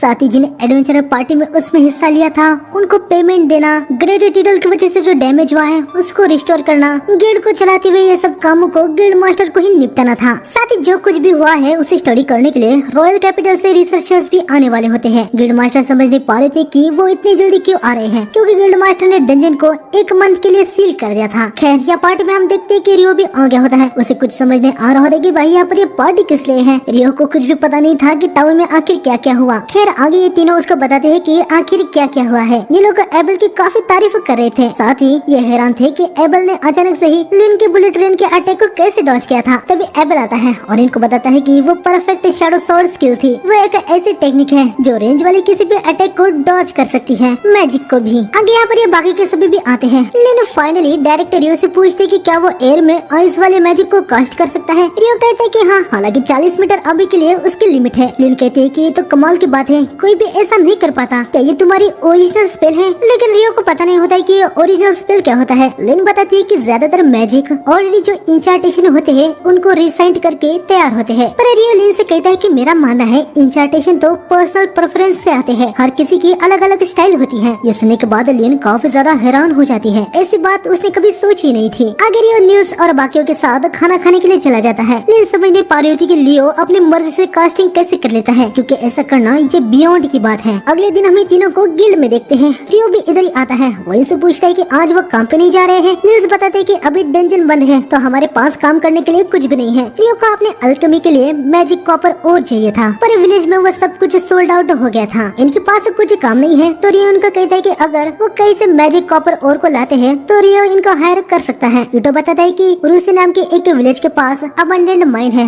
वहाँ पर वो मिल सकता है। वहाँ पर जाने के लिए आधा दिन लग जाता है। रियो इनसे कहता है कि वो इनको 4 गोल्ड कॉइंस देगा ही, फिर भले ही वो कुछ ला पाते हैं या नहीं। और अगर ये मैजिक कॉपर को लाते हैं तो हर पीस के लिए वो इनको 25 गोल्ड देने के लिए तैयार हो जाता है। ये सुनने के बाद ये लोग बहुत ही ज्यादा हैरान हो जाते हैं। रियो इनसे पूछता है कि क्या वो इस काम को करेंगे। यकीनन ये काम गिल्ड की ओर से नहीं है तो इनको कोई भी गिल्ड का क्रेडिट नहीं मिलेगा, लेकिन भाई ये तीनों काम करने के लिए रेडी हो जाते हैं। इतना गोल्ड तो इनको गिल्ड की जॉब से भी कभी नहीं मिलने वाला। आगे रियो अपने रूम में आता है, तभी उसे बाहर से कुछ आवाज आने लगती है। रियो देखता है कि कुछ नाइट्स एक लड़की को जबरदस्ती अपने साथ आने को कह रहे होते हैं। हालांकि एक बंदा उन घटिया नाइट से उस लड़की को प्रोटेक्ट करता है। नाइट को गुस्सा आ जाता है और वो सीधा बंदे को खत्म करने पे आ जाता है। वो अपनी स्वॉर्ड को निकालता है, लेकिन तभी हम देखते हैं कि अचानक से वो नीचे गिर जाता है। नाइट को बहुत ही ज्यादा गुस्सा आ जाता है। वो बंदे से पूछता है कि आखिर तुमने क्या किया, लेकिन बंदा कहता है कि मैंने तो कुछ भी नहीं किया। नाइट तो उठने लगता है लेकिन वो फिर से नीचे गिर जाता है। ये लोग समझ नहीं पा रहे होते कि आखिर यहाँ पर क्या हो रहा है। तभी हम देखते हैं कि फेलिप्स यहाँ पर आ जाता है। वो नाइट से कहता है कि तुम किंगडम के नाइट्स हो, तुम लोग ये सब क्या कर रहे हो। नाइट्स को पता नहीं होता है कि फेलिप्स कौन है। वो उसे एक मामूली सा एडवेंचरर समझ रहा होता है, लेकिन तभी फेलिप्स उसे बताता है कि वो इस किंगडम के नोबेल फैमिली से है। फेलिप्स हेनलेन घराने का वंशज है। ये सुनने के बाद एक नाइट समझ जाता है कि हेनलेन फैमिली से कोई तो पहले एक रॉयल नाइट कमांडर था। फेलिप्स बताता है कि वो एलेक्स हेलिन थे, वो उसके फादर हैं। फेलिप्स इन सभी को यहाँ से निकलने को कहता है। ये सभी यहाँ से निकल जाते हैं। ये दोनों फेलिप्स को थैंक्स कहते यहाँ से चले जाते हैं। आगे फेलिप्स रियो को देखता है। फेलिप्स को ऑलरेडी रियो के बारे में पता होता है। वो अपना इंट्रोडक्शन रियो को देता है। वो बताता है कि एबल ने उसके बारे में उसको बहुत कुछ बताया है। हम देखते हैं कि उस नाइट को रियो ही नीचे गिरा रहा था। फेलिप्स को भी ये बात पता चल गई थी। खैर तभी यहाँ पर शेना आ जाती है और आगे हम देखते हैं कि फेलिप्स रियो से विदा लेके यहाँ से निकल पड़ता है। उन दोनों को देखने के बाद रियो मन में सोच रहा होता है कि वो तो काफी स्ट्रॉन्ग है। आगे रात को हमें एबल और रियो को साथ में दिखाया जाता है। एबल रियो को बताता है कि उसकी जान पहचान से कुछ इन्वेस्टिगेशन यहाँ लून टाउन में आए हैं। वो अपने साथ गार्ड के लिए रॉयल नाइट्स को लेके आए थे, पर उनमें से कुछ नाइट थोड़े से बिगड़े हुए हैं, तो आज रात वो फिर से कोई कांड न कर दे, इसकी जिम्मेदारी एबल को करनी है। तभी रियो को कुछ अजीब एडवेंचरर दिखते हैं। एबल बताता है कि लून में डंजन है तो अलग अलग प्रकार के एडवेंचर यहाँ पर आते जाते रहते हैं। हालांकि अभी डंजन बंद है तो इन एडवेंचर का यहाँ पर आना रियो को ये कुछ गड़बड़ लगती है। ये दोनों एडवेंचरर के पास आते हैं पर यहाँ पर इनको कोई भी नहीं मिलता। तभी रियो पे अचानक से सरप्राइज अटैक हो जाता है। हालांकि रियो उसे ब्लॉक कर देता है। तभी सामने से 3 और एडवेंचरर्स आ जाते हैं। रियो अपने मैजिक से उन पे अटैक कर देता है और इस बचे हुए बंदे को भी वो उसी से नॉक कर देता है। एबल को इनके पास से एक अल्केमिकल टूल मिलता है। रियो काफी ज्यादा एक्साइटेड होकर उसकी मांग करने जा रहा होता है, पर एबल कहता है कि ये एविडेंस है तो इसे रियो को नहीं दिया जा सकता। आगे इन एडवेंचरर को बांध देते हैं। इनका बैच देखने के बाद इनको पता चलता है कि ये एडवेंचरर सी रैंक के हैं और ये हैंडल के कैपिटल सिटी ज़क्लेरे से है। एबल समझ नहीं पाता कि ये लोग यहाँ पर क्या कर रहे हैं। खैर वो इनको टाउन के गार्ड को सौंप देने वाला होता है। आगे हमें फेलिप्स को दिखाया जाता है। हम देखते हैं कि ये नाइट अपने बेइज्जती का बदला लेने के लिए यहाँ पर आया होता है, लेकिन अचानक से ये नाइट्स पैरालाइज हो जाते हैं। हम देखते हैं कि काम शेना ने किया होता है। शेना एक इंचार्टेशन करके इन नाइट्स को जिंदा चला देती है। आगे हम देखते हैं कि इन्वेस्टिगेटर्स यहाँ ल्यून टाउन में आ जाते हैं, लेकिन हम देखते हैं कि यहाँ पर आते ही इन्होंने गिल्ड के फूड पे कब्जा इन्वेस्टिगेशन करने के लिए आज ही गिल्ड को ओपन करना और इनके प्रोटेक्शन के लिए एडवेंचरर की डिमांड करना ये सब कर दिया होता है। गिल्ड मास्टर इनसे पूछता है कि आखिर ये सब ये लोग कैसे कर सकते हैं। क्लाइव नाम का ये बंदा कहता है कि रॉयल मैजेस्टी, डोमेस्टिक अफेयर्स के मिनिस्टर और रिसर्च एक्सपीडिशन के हेड ने इनको फील्ड में सारी टीम को फुल अथॉरिटी दी है, लेकिन फिर भी गिल्ड मास्टर इसके खिलाफ ही रहते हैं। हरोल्ड नाम का ये रिसर्चर इन दोनों को शांत करता है। वो गिल्ड मास्टर से फूड पे कब्जा करने के लिए माफी मांगता है और वो कहता है कि वो फूड पे अभी कोई भी कब्जा नहीं करेंगे। अपने फूड के लिए वो आसपास के टाउन से इंतजाम कर लेंगे। गिल्ड मास्टर भी इसके लिए हेरोल्ड को अप्रिशिएट करते हैं। हालांकि फूड का मसला तो ठीक हो गया था, पर क्लाइव कहता है कि डंजन में तो इनको आज ही जाना होगा। गिल्ड मास्टर कहते हैं कि वो डंजन को ओपन करेंगे, लेकिन अगर कुछ भी होता है तो लून टाउन, इसके एडवेंचरर्स और गिल्ड, इनका उससे कुछ भी लेना देना नहीं होगा। ये सुनकर क्लाइव को काफी गुस्सा सा आ जाता है। वो कुछ कहने जा रहा होता है, पर गिल्ड मास्टर कहते हैं कि अगर वो इस कंडीशन को एक्सेप्ट नहीं करेंगे तो वो डंजन को ओपन नहीं करेंगे। क्लाइव के पास कोई भी रास्ता नहीं था, वो इस कंडीशन के लिए मान जाता है। आगे हेरोल्ड गिल्ड मास्टर से कहता है कि कम से कम वो यहाँ के एडवेंचरर को हायर तो कर सकते हैं ना। इस मिशन के लिए वो एडवेंचरर को स्टैंडर्ड रेट से ज्यादा पे करने के लिए तैयार होते हैं। गिल्ड मास्टर कहते हैं कि ये एडवेंचरर पे डिपेंड होगा। आगे गिल्ड मास्टर हेरोड को सावधान भी रहने को कहता है क्योंकि इस बार का ग्रेट टिडल बोर काफी ज्यादा अलग था। अंदर कितना खतरा हो सकता है इसके बारे में कुछ भी कहा नहीं जा सकता। आगे हमें रियो को दिखाया जाता है जो कि एबल जहाँ पर रहता है वहाँ पर आया होता है। रियो सोच रहा होता है कि यहाँ पर एक कैफेटेरिया भी होगा, लेकिन तभी अंदर से एक लड़की आती है। वो रियो से पूछती है कि क्या आप मुझे एडवेंचरर गिल्ड का रास्ता बता सकते हैं, मुझे एक इम्पोर्टेंट लेटर को डिलीवर करना है। आगे हम देखते हैं कि इस लड़की को लेटर एबल को ही देना था। ये लेटर प्रोफेसर हिलारियन से है। मैसेज पढ़ने के बाद एबल को पता चलता है कि जो डंजन इन्वेस्टिगेटर आए हैं इनको उनको सपोर्ट करना है। तभी रियो कहता है मुझे तो लगा था कि आज डंजन बंद है, मुझे पक्का यकीन है कि कुछ बिग शॉट ने कुछ अरेंज करके डंजन को ओपन करवाया होगा। डंजन बंद करने का कारण ये है कि 10 साल पहले भी जब ग्रेट टिडल बोर हुआ था उसके बाद एक ए रैंक की पार्टी डंजन में गई थी जो कि कभी भी वापस नहीं आई। उसके बाद कई सारे ए रैंक की पार्टीज गई थी लेकिन कोई भी वापस नहीं आया। किसी को पता नहीं है कि ग्रेट टिडल बोर के तुरंत बाद डंजन के अंदर जाने से क्या होता है। और यार फिर तो स्मार्ट चॉइस ये है कि उसे दूर ही रहना चाहिए। खैर चलो, मुझे तो भूख लगी है, मैं जा रहा हूँ खाना खाने। रास्ता दिखाने के लिए आपका शुक्रिया। हाँ वेलकम। वैसे तुम्हारा नाम क्या है? ओह माफ कर देना, मैंने अपना नाम ही नहीं बताया। मेरा नाम नटालिया स्कॉटऑफ है। हाँ 1 मिनट, स्कॉटऑफ मतलब यानी तुम वही ग्रेट वाटर मैजिशियन फैमिली से हो, राइट? हाँ पर मैं कुछ खास नहीं हूँ। नटालिया, क्या तुमने कभी ऐसे स्पेल के बारे में सुना है जैसे कि एक आई स्पेल जो कि कास्टर के डिस्टेंस से थोड़ी दूर ऊपर हवा में कास्ट हो, वो भी तुरंत? नहीं, मैंने तो ऐसे मैजिक के बारे में कभी भी नहीं सुना। क्या आप ये कह रहे हैं कि ऐसा मैजिक एग्जिस्ट करता है? अभी जो तुम्हें लेके आया था वो ऐसे मैजिक को कास्ट कर सकता है। ये सुन के नटालिया हैरानी हो जाती है। आगे रियो कहता है कि अगर गलती से भी कभी इनके पार्टी में से किसी से रियो खिलाफ हो जाता है तो इनको बिल्कुल भी उससे फाइट नहीं करनी है, इनको तुरंत सरेंडर करना है। एबल को पता है कि भाई अगर ये चारों मिलके भी एक साथ रियो का सामना करते हैं फिर भी नहीं जीत पाएंगे। आगे एबल नटालिया से भी कहता है कि अगर उसे लगे कि उसे हेल्प की जरूरत है और वो एबल की पार्टी को ढूंढ नहीं पाए तो वो रियो के पास जाए। वो एडवेंचरर लॉज के रूम नंबर 10 में रहता है। आगे यहाँ पर हम देखते हैं कि रिसर्चर्स डंजन में जाने के लिए रेडी हो गए होते हैं। यहाँ पर इन्होंने माना डिटेक्टर भी लाए होते हैं। ये आसपास के माना को डिटेक्ट करके तुरंत एनालिसिस टीम को ट्रांसमिट कर देते हैं। एबल हैरानी हो जाता है कि एल्केमी से ऐसा भी कुछ क्रिएट किया जा सकता है। हेरोड पूछता है कि एबल तुम कब से एल्केमी में इंटरेस्टेड हो गए? वो बताते हैं कि मैं नहीं हूँ लेकिन मेरा एक फ्रेंड है। क्या बात कर रहे हो एबल, तुम्हारे भी दोस्त हैं? अरे क्या चिच्चा, यकीनन मेरे भी फ्रेंड्स हैं। हाँ तुम एडवेंचरर बन गए हो, लगता है कि ये अच्छा ही हुआ। ठीक है अभी सभी रेडी हो जाओ, हम डंजन में चलते हैं। हमें पता चलता है कि ये सभी 3rd लेयर तक जाने वाले हैं। आगे रात हो जाती है। हम देखते हैं कि इन तीनों ने रियो को जो और चाहिए था वो ला दिया होता है। रियो ने इनका पेमेंट भी कर दिया होता है। इन तीनों को पता चल गया होता है कि आज डंजन ओपन हो गया है। हालांकि डंजन में अभी बस डी या उससे हाई रैंक के ही जा सकते हैं, तो इन तीनों के लिए ये कुछ खुशी की बात नहीं है। तभी रियो कहता है कि कल डंजन में कभी भी फाइट हो सकती है, तो इन तीनों को भी वहाँ पर जाने के लिए रेडी रहना होगा। आगे हमें 3 दिन बाद दिखाया जाता है। यहाँ पर हम देखते हैं कि इनको आना तो 3रे लेयर पर था लेकिन ये सर्चिंग करते करते 7 लेयर तक भी आ गए थे। हालांकि फिर भी ये लोग इतने दूर तक आए हैं लेकिन इनको रास्ते में एक भी मॉन्स्टर नहीं दिखाई दिया। हेरोल्ड बताता है कि सरफेस टीम को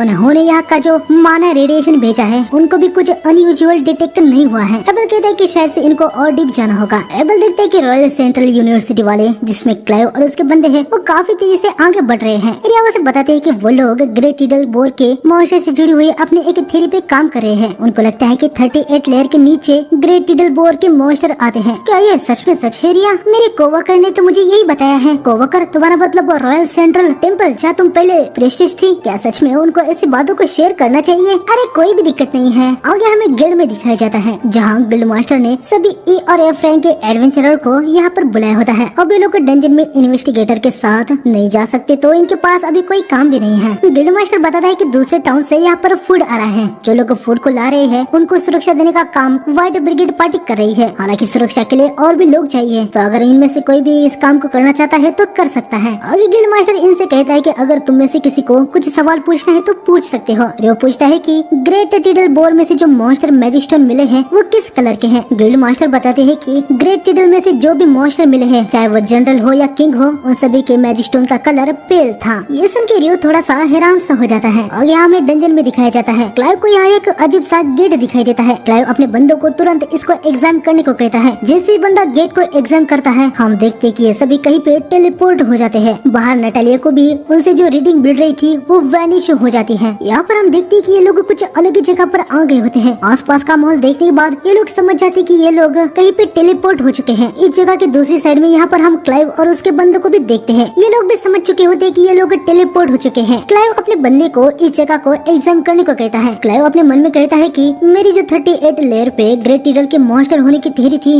वो यहाँ पर इनकरेक्ट हो चुकी चुके हैं। वो समझ जाते हैं कि ये जो गेट है वो उस ग्रेट टिडल बोर का सोर्स है। हालांकि क्लाइव भाई यहाँ पर इस बात से खुश हो रहा होता है कि वो पहला है जिसने इसको खोज लिया है। क्लाइव यहाँ अपने आप को बहुत ही ज्यादा महान समझ रहा होता है। तभी एक बंदे को सामने से एक अजीब रोशनी दिखती है। इनको बाहर अंदर की रीडिंग एक बार मिलती है और फिर से वैनिश हो जाती है। लेकिन इससे इनको पता चल गया होता है कि अभी सभी जो डंजन के अंदर है वो 14 लेयर पर है। ये लोग कुछ समझ नहीं पा रहे होते कि अचानक से वो लोग 14th लेयर पर कैसे पहुंच गए। तभी क्रिस्टोफर नाम का बंदा यहाँ पर आता है और इसे पूछता है कि आखिर यहाँ पर क्या हो रहा है। ये लोग बताने से थोड़े से हिचकिचा रहे होते हैं, लेकिन क्रिस्टोफर कहता है कि चिंता करने की कोई भी बात नहीं है, मैं कॉलेज ऑफ मैजिक से हूँ और इन्वेस्टिगेशन का टीम का एक हिस्सा ही हूँ। क्रिस्टोफर का यहाँ पर आने का कारण ये होता है कि कुछ देर पहले वो अपने लोकल हायर किए हुए एडवेंचरर के साथ डंजन में जा रहा था, लेकिन डंजन के एंट्रेंस में अचानक से एडवेंचरर गायब हो गए। नटालिया बताती है कि डंजन के अंदर जो कोई भी गया है वो सब कुछ गायब हो चुके हैं, बस कुछ मोमेंट के लिए रीडिंग मिली जिससे हमें पता चला है कि वो डंजन के 14th लेयर पर है। ये सुन के क्रिस्टोफर बहुत ज्यादा हैरान और पैनिक हो जाता है, क्योंकि आज तक कोई भी एडवेंचरर 38 लेयर से आगे नहीं गया है और कहा जाता है कि 30 लेयर के बाद बी रैंक की पार्टी को भी वहाँ मुश्किलें होती है। तभी ये बंदा कहता है कि लून टाउन की एक बी रैंक की पार्टी क्रिम्सन सॉर्ड डंजन के अंदर गई है। ये सुन के नटालिया थोड़ी सी पैनिक हो जाती है और हम देखते हैं कि वो तुरंत यहाँ से कहीं निकल पड़ती है। आगे हमें गिल्ड में दिखाया जाता है जहाँ नीना को क्रिस्टोफर का मैसेज मिल गया होता है कि डंजन में क्या क्या हुआ है। नीना वो सारी बातें यहाँ गिल्ड मास्टर को बताती है और कहती है कि क्रिस्टोफर ने गिल्ड मास्टर को तुरंत डंजन के पास बुलाया है। गिल्ड मास्टर यहाँ पर बहुत ही ज्यादा पैनिक हो जाते हैं कि एबल और उसकी पार्टी भी वैनिश हो गई है। गिल्ड मास्टर तुरंत उधर की तरफ निकल पड़ते हैं। वो नीना से कहते हैं कि बाकी एडवेंचरर को इसके बारे में वो कुछ बना पता है, वो वहाँ पर जाएंगे, सब कुछ कंफर्म करेंगे और उसके बाद सिचुएशन को कैसे हैंडल किया जाएगा ये देखा जाएगा। इसके बाद हमें फिर से रियो को दिखाया जाता है जो कि फिर से लाइब्रेरी में आया होता है। हालांकि वो फिर से परेशान था कि जो बुक्स उसे चाहिए आखिर वो उसे कहाँ पर मिलेगी। रियो सेकंड फ्लोर पे आता है। वो आशा कर रहा होता है कि सेरा वहाँ पर उसे मिल जाए, पर सेरा यहाँ पर नहीं होती। लेकिन तभी साइड से सेरा रियो को आवाज देती है। सेरा को यहाँ पर देखने के बाद रियो बहुत ही ज्यादा खुश हो जाता है। क्या हुआ रियो, तुम कुछ ढूंढ रहे हो? हाँ, मुझे पास्ट के इक्लिप्स और ग्रेट टिडल बोर के सारे रिकॉर्ड चाहिए, पर मुझे नहीं पता कि वो कहाँ पर है। हाँ, मैं तुम्हारी हेल्प कर दूंगी, मुझे पता है कि वो रिकॉर्ड्स कहाँ पर है। मुझे पता ही था कि इसके बारे में तुम्हें पता होगा। रियो, क्या तुम्हें लगता है कि इक्लिप्स और ग्रेट टिडल बोर इनमें कुछ लिंक है? हाँ, लेकिन ऐसे बहुत ज्यादा नहीं। हर बार जब भी इक्लिप्स होता है उसके बाद ग्रेट टिडल बोर भी आता है, लेकिन पास्ट में इस बार की तरह पूरा इक्लिप्स कभी नहीं हुआ था। ओह, तो तुम्हें भी लगता है कि इनका कोई कनेक्शन है? हाँ,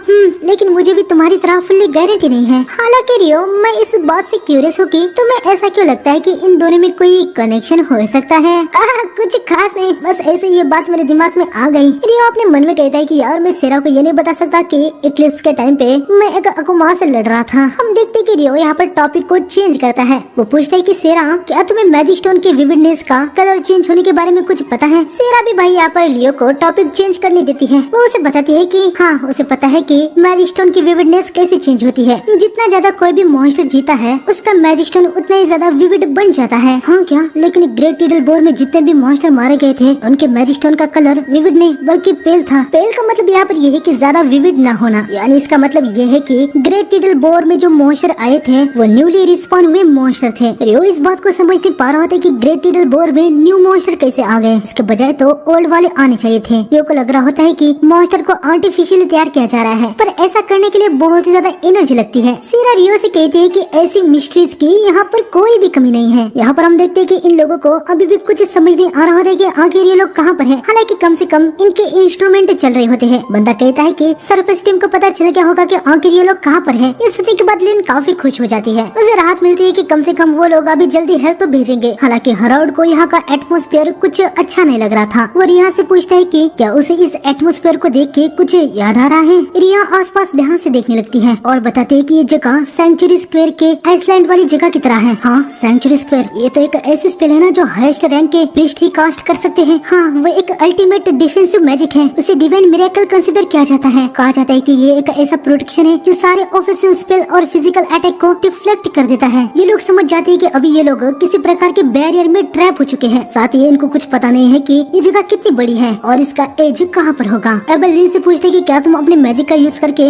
आसपास देख सकती हो। लिन अपने विंड मैजिक का यूज करती है और बताती है कि 500 मीटर आगे उसे 1000 से भी ज्यादा ह्यूमन डिटेक्ट हुए हैं। साथ ही 50 ऐसी लाइफ फॉर्म जिसके बारे में वो जानती नहीं है। 1000 ह्यूमन डिटेक्ट हुए हैं। ये जान के एबल और हराउड समझ जाते हैं कि क्लाइव और उसकी टीम भी इनके साथ यहाँ पर टेलीपोर्ट हो चुकी है। आगे लोग उधर की तरफ जाने का सोच लेते हैं। यहाँ पर बाहर गिल्ड मास्टर को बता दिया होता है कि डंजन के अंदर सभी अभी 14th लेयर पर है। ये सुनने के बाद गिल्ड मास्टर एडवेंचरर बहुत ही ज्यादा पैनिक हो जाते हैं। साथ ही ये लोग और एडवेंचरर को चेकिंग करने भेजने का रिस्क भी नहीं ले सकते क्योंकि एंट्रेंस पे ही एडवेंचरर वैनिश हो जा रहे हैं। अब ये लोग बस आशा ही कर सकते हैं कि वहाँ पर सभी ठीक हो। यहाँ क्लाइव के पास के एडवेंचरर पे हम देखते हैं कि हमला हो चुका होता है। अटैक इन्होंने किया होता है। क्लाइव बताता है कि सामने जो है वो डेविल्स है। क्लाइव ने कभी भी डेविल्स को देखा नहीं था, लेकिन उनके बारे में उसने पढ़ा था और बुक में जैसे डेविल्स के बारे में बताया गया था सामने अभी वैसे ही है। एडवेंचरर डेविल्स पे अटैक करने के लिए जा रहे होते हैं, पर डेविल्स इनको बहुत ही आसानी से खत्म कर रहे होते हैं। एबल और बाकी के सभी यहाँ पर आ जाते हैं। यहाँ का नजारा देखने के बाद वो बहुत ही ज्यादा हैरान हो गए थे। रिया भी उन डेविल्स को पहचान जाती है। वो कहते हैं कि वो तो डेविल्स है, वो गॉड और एंजल्स के एनिमीज हैं। वो मैजिक से इम्यून होते हैं और किसी भी ह्यूमन से स्ट्रॉन्गर होते हैं। लिन पूछते हैं कि आखिर डेविल्स यहाँ पर क्या कर रहे हैं। हेरोल्ड कहता है कि हम उसके बारे में बाद में सोचेंगे, अभी हमें उनकी हेल्प करनी होगी। सभी तैयार हो जाओ। क्लाइव भी यहाँ पर समझ नहीं पा रहा होता है कि आखिर डेविल्स यहाँ पर क्या कर रहे हैं। जैसे ही क्लाइव अपनी आंखें झपकता है, वो देखता है कि डेविल्स को किसी ने खत्म कर दिया है। रिया कहती है कि अच्छी बात है, हमारा मैजिक डेविल के खिलाफ वर्क कर रहा है। पर हेरोल्ड कहता है कि ऐसी बात नहीं है, 3 ग्रुप एक डेविल को टारगेट कर रहे हैं, इस वजह से हम डेविल की डिफेंस को ओवरकम कर पा रहे हैं। डेविल्स इस पे अटैक करते हैं, ये लोग बैरियर को बना देते हैं और फिर से डेविल को खत्म करने लगते हैं। हेरोल्ड कहता है कि उनको हराना नामुमकिन है, वो बहुत ही ज्यादा है, उनको खत्म करने से पहले ही हमारा माना खत्म हो जाएगा। एबल डेविल्स में एक पावरफुल डेविल को देखता है। यहाँ पर आखिरी ग्रुप जो बचा होता है वो भी अपना अटैक कर देता है और काफी सारे डेविल्स को खत्म कर देते हैं। हेरोल्ड कहता है कि हमारे पास अब कोई भी फायर पावर नहीं बचा। एबल बात को समझ जाता है। वो कहता है कि मैं आगे जाके कॉम्बैक्ट करूंगा। वॉरेन हम सिंगल फायर चार्ज करेंगे। ये सभी आगे बढ़ रहे होते हैं। वॉरेन इनको डिफेंस प्रोवाइड कर रहा होता है। डेविल्स इस पे अटैक करते हैं। वॉरेन दोनों डेविल्स को पीछे पटक देता है। एबल एक डेविल को खत्म कर देता है। रिया और लिन अपने मैजिक का यूज करके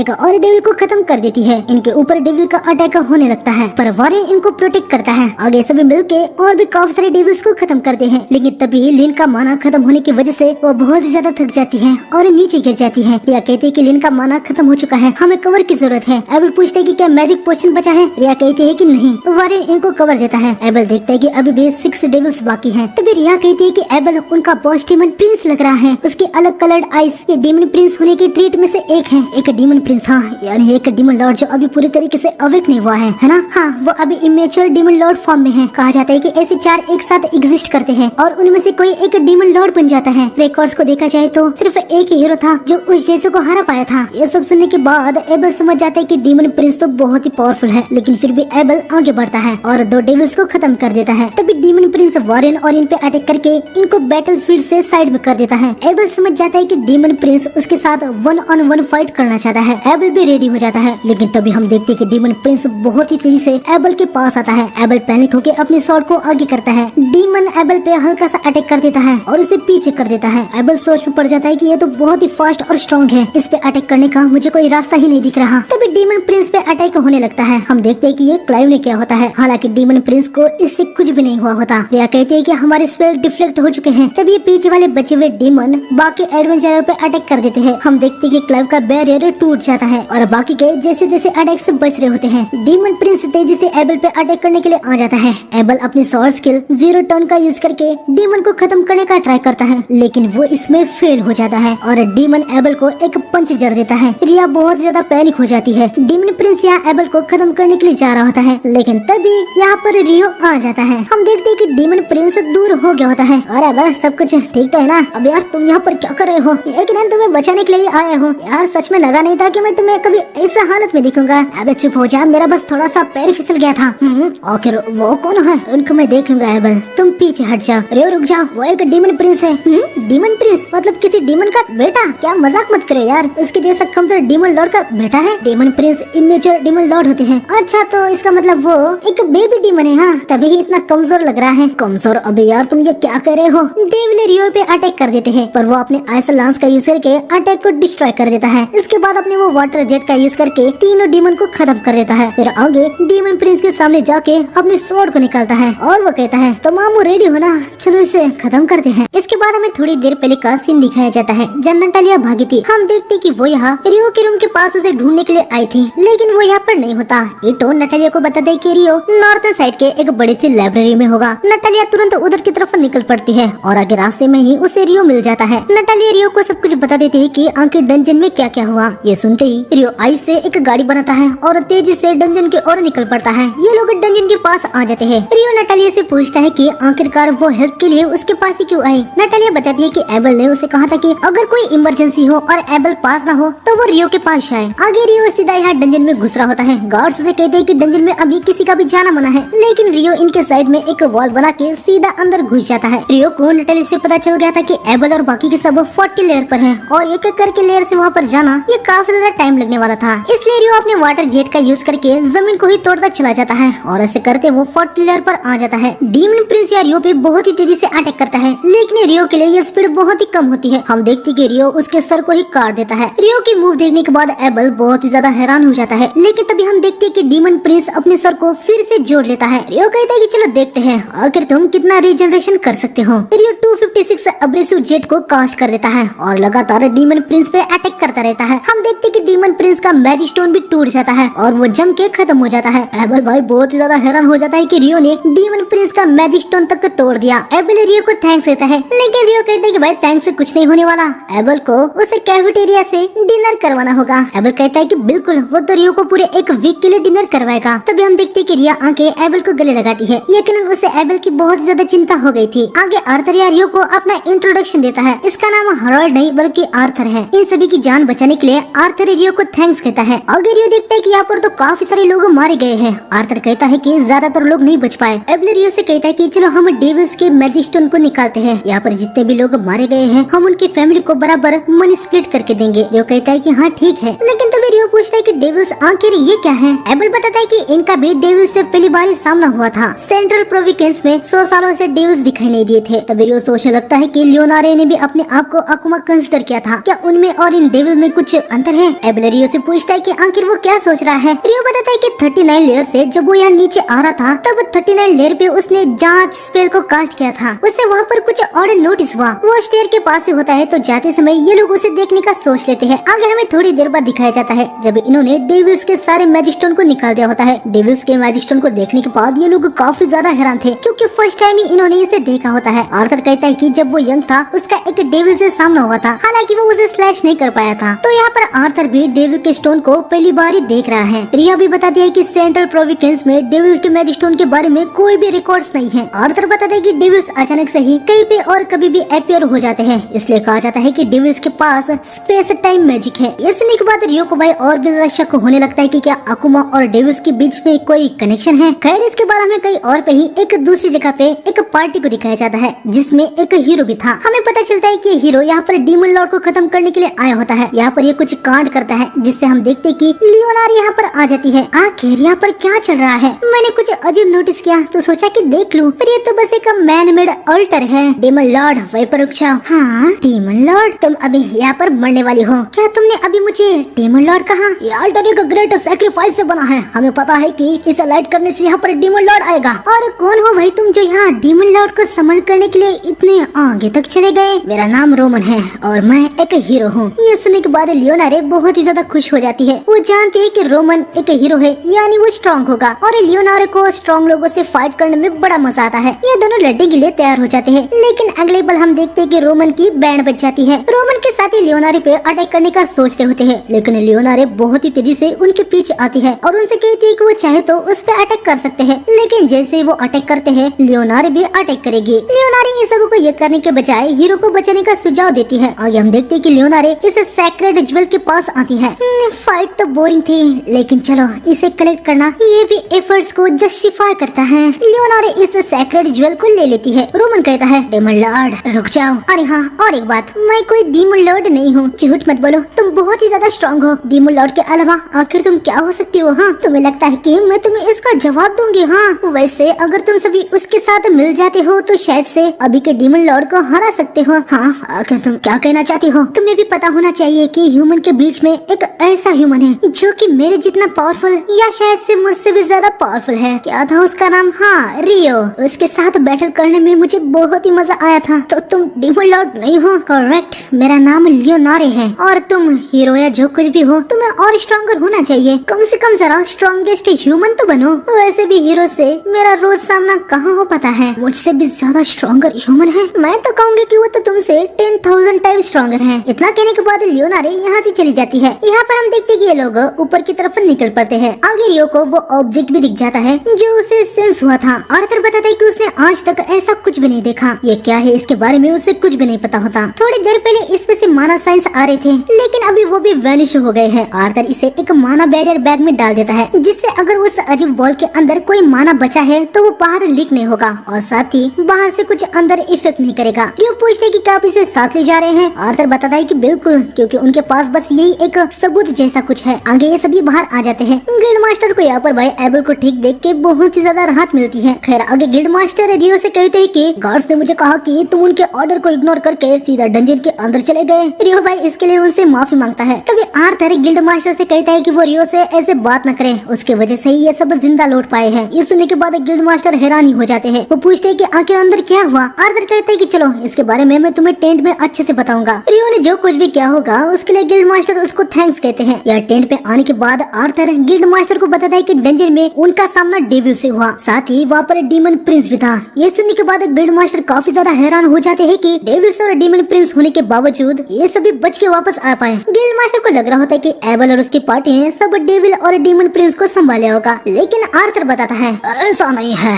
एबल इम्प्रेस था, लेकिन डीमन प्रिंस बस उसे खत्म ही करने वाला था। क्या तो फिर कैसे, मतलब? हाँ, तभी रियो आया। ह्यूज, आखिर वो कौन है? मैं आपको बता नहीं सकता, वैसे मुझे भी कुछ खास उतना पता नहीं है। उसने मेल्फिक माउंटेन के बियॉन्ड से एबल को यहाँ तक लाने में हेल्प की। अच्छा, तो वो है एबल का फ्रेंड। बढ़िया है, एक ऐसा फ्रेंड जो डीमन प्रिंस को एक स्लैश में ही खत्म कर दे। सच में वो कमाल का है। हाँ, आपने क्या कहा? उसने डीमंस और डीमन प्रिंस को चुटकियों में खत्म कर दिया था। ये सुनने के बाद गिल्ड मास्टर भाई बहुत ही ज्यादा हैरान हो जाते हैं। रियो यहाँ इनकी कंट्री में है, इनके लिए ये अच्छा ही है, लेकिन ये समझ जाते हैं कि रियो और उसकी पावर के बारे में वो उन घटिया एरिस्टोक्रेट को पता नहीं लगने दे सकते। और उधर गिल्ड मास्टर से कहता है कि डंजन में जो कुछ भी हुआ है उसकी वो ऑफिशियल रिपोर्ट जब बनाता है तो रियो के बारे में उसमें कुछ बना डाले। गिल्ड मास्टर हाँ कहते हैं। अगले दिन हम देखते कि रियो भाई इन तीनों की ट्रेनिंग ले रहा होता है, लेकिन रियो को कोई भी प्रॉब्लम नहीं हो रही थी, लेकिन इन तीनों की बैंड बज रही होती है। खैर इसके बाद हमें दोपहर में दिखाया जाता है जहाँ रियो ऐसे ही टाउन में घूम रहा होता है। वो थोड़ा सा बोर सा हो गया था